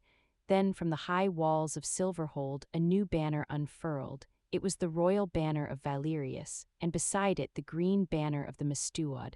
On the battlements I saw Captain Rhys and Luna Anya. Mace and Lorcan vanguard had succeeded. They had taken the castle from within through the old postern gates known only to the castle's true defenders. Borin's stronghold was gone. He turned, saw his flag falling, and his face collapsed into utter despair. His army, seeing the castle change hands, hearing the song of home, broke. Men dropped their weapons, some knelt, others simply walked towards our singing mass, towards recognized faces. Borin was left standing with only his personal guard and Razel's furious Carthians. Kill them. Razel roared, pointing his axe at Torin and me. Kill them now, the Carthians charged, a final, desperate bolt of violence. Aethon moved. He didn't growl. He simply stepped in front of us and shifted. Not to his giant wolf form, but something in between, larger than a house, a living bulwark of night fur and silver light. He opened his jaws and let out a sound that was not a roar, but a command. A pulse of ancient, territorial authority that had guarded these mountains before kings or curses existed. The charging Carthian horses reared in terror, throwing their riders. Razel himself was flung to the ground. They didn't get up fighting. They scrambled back, their courage broken not by violence, but by the sheer, primordial presence of the Guardian whose land they had come to defile. It was over. Borin, abandoned by all, drew his own ornate sword. He didn't charge. He looked at the singing multitude, at the reclaimed castle, at the divine wolf guarding his chosen rulers, and at the empty faces of his last few guards. With a final, strangled cry of rage, he turned the sword on himself. The last echo of the curse fell with him in the mud. The singing slowly died away, leaving a ringing, clean silence. The field was still. The gates of Silverhold stood open. King Torin turned to me, to our people. He didn't speak of victory. He simply said, "Welcome home." The procession was finished. The peaceful had walked into the fortress of war, and the walls had opened for them without a single blow being struck.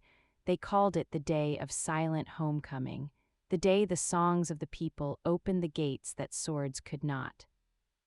Borin's body was dealt with without ceremony.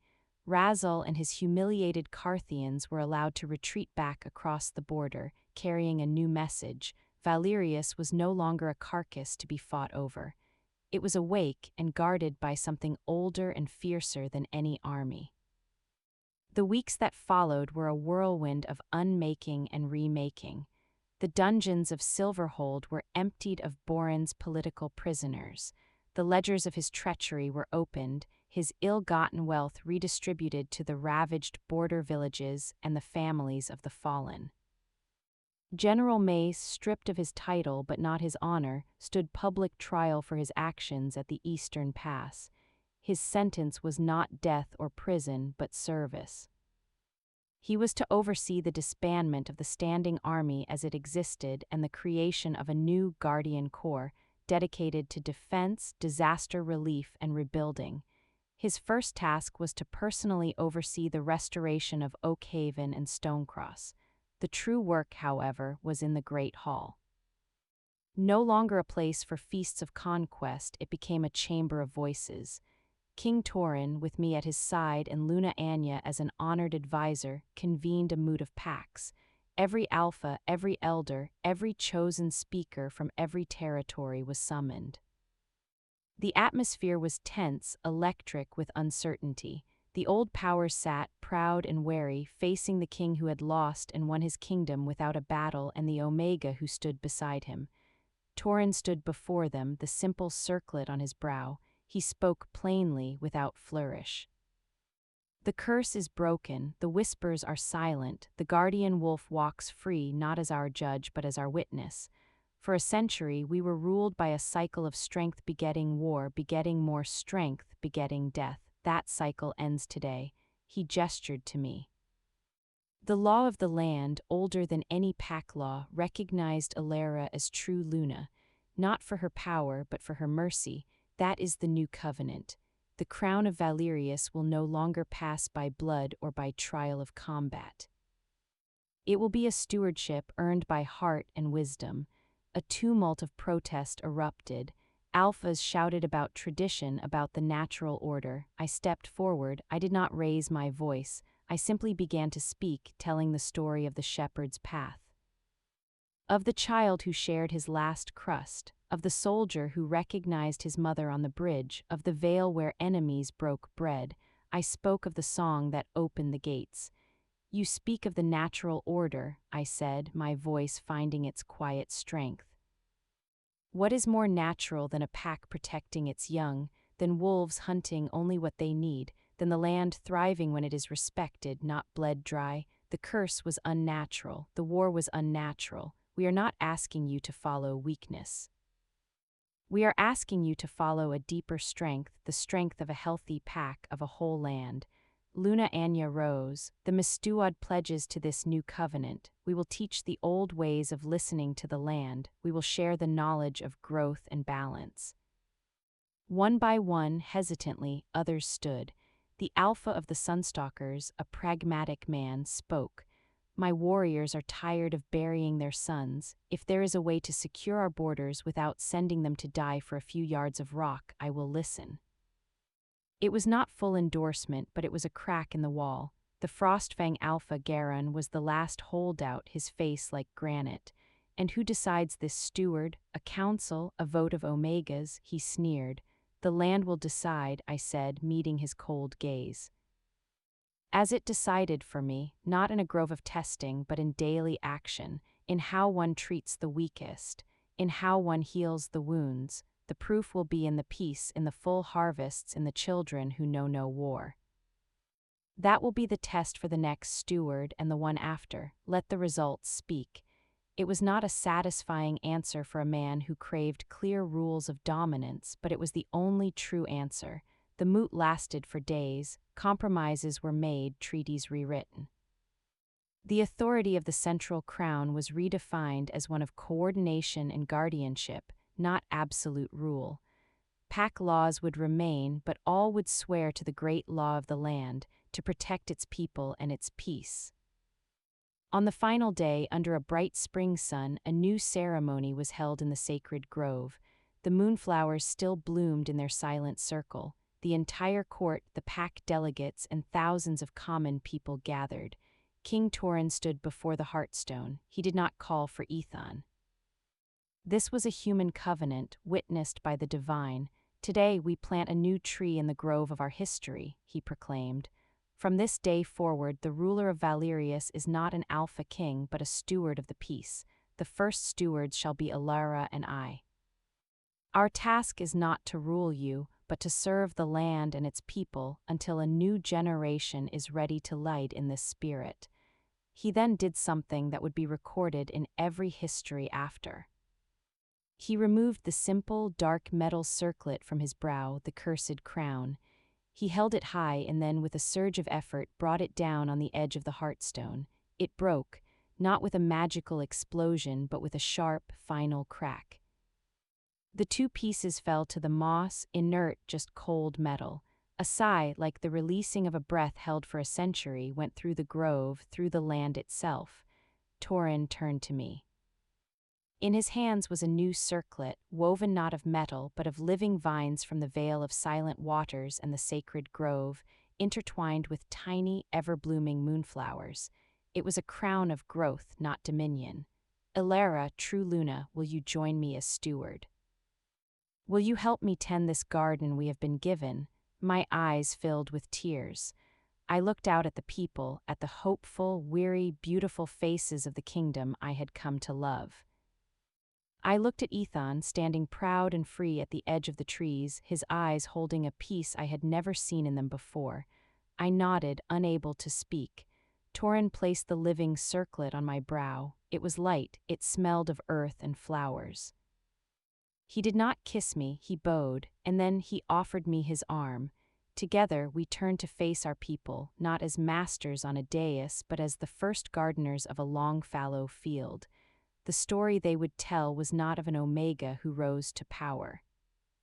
It was the story of a power that had slept in the land in the simple acts of mercy, and finally, when touched by a humble hand and an old song, rose to meet her. The end of the curse was not a battle one, it was a song begun. And we would all learn the harmony. If you enjoyed this story, don't forget to like and subscribe. Hit the bell icon so you never miss the next part, and comment if you want part 2.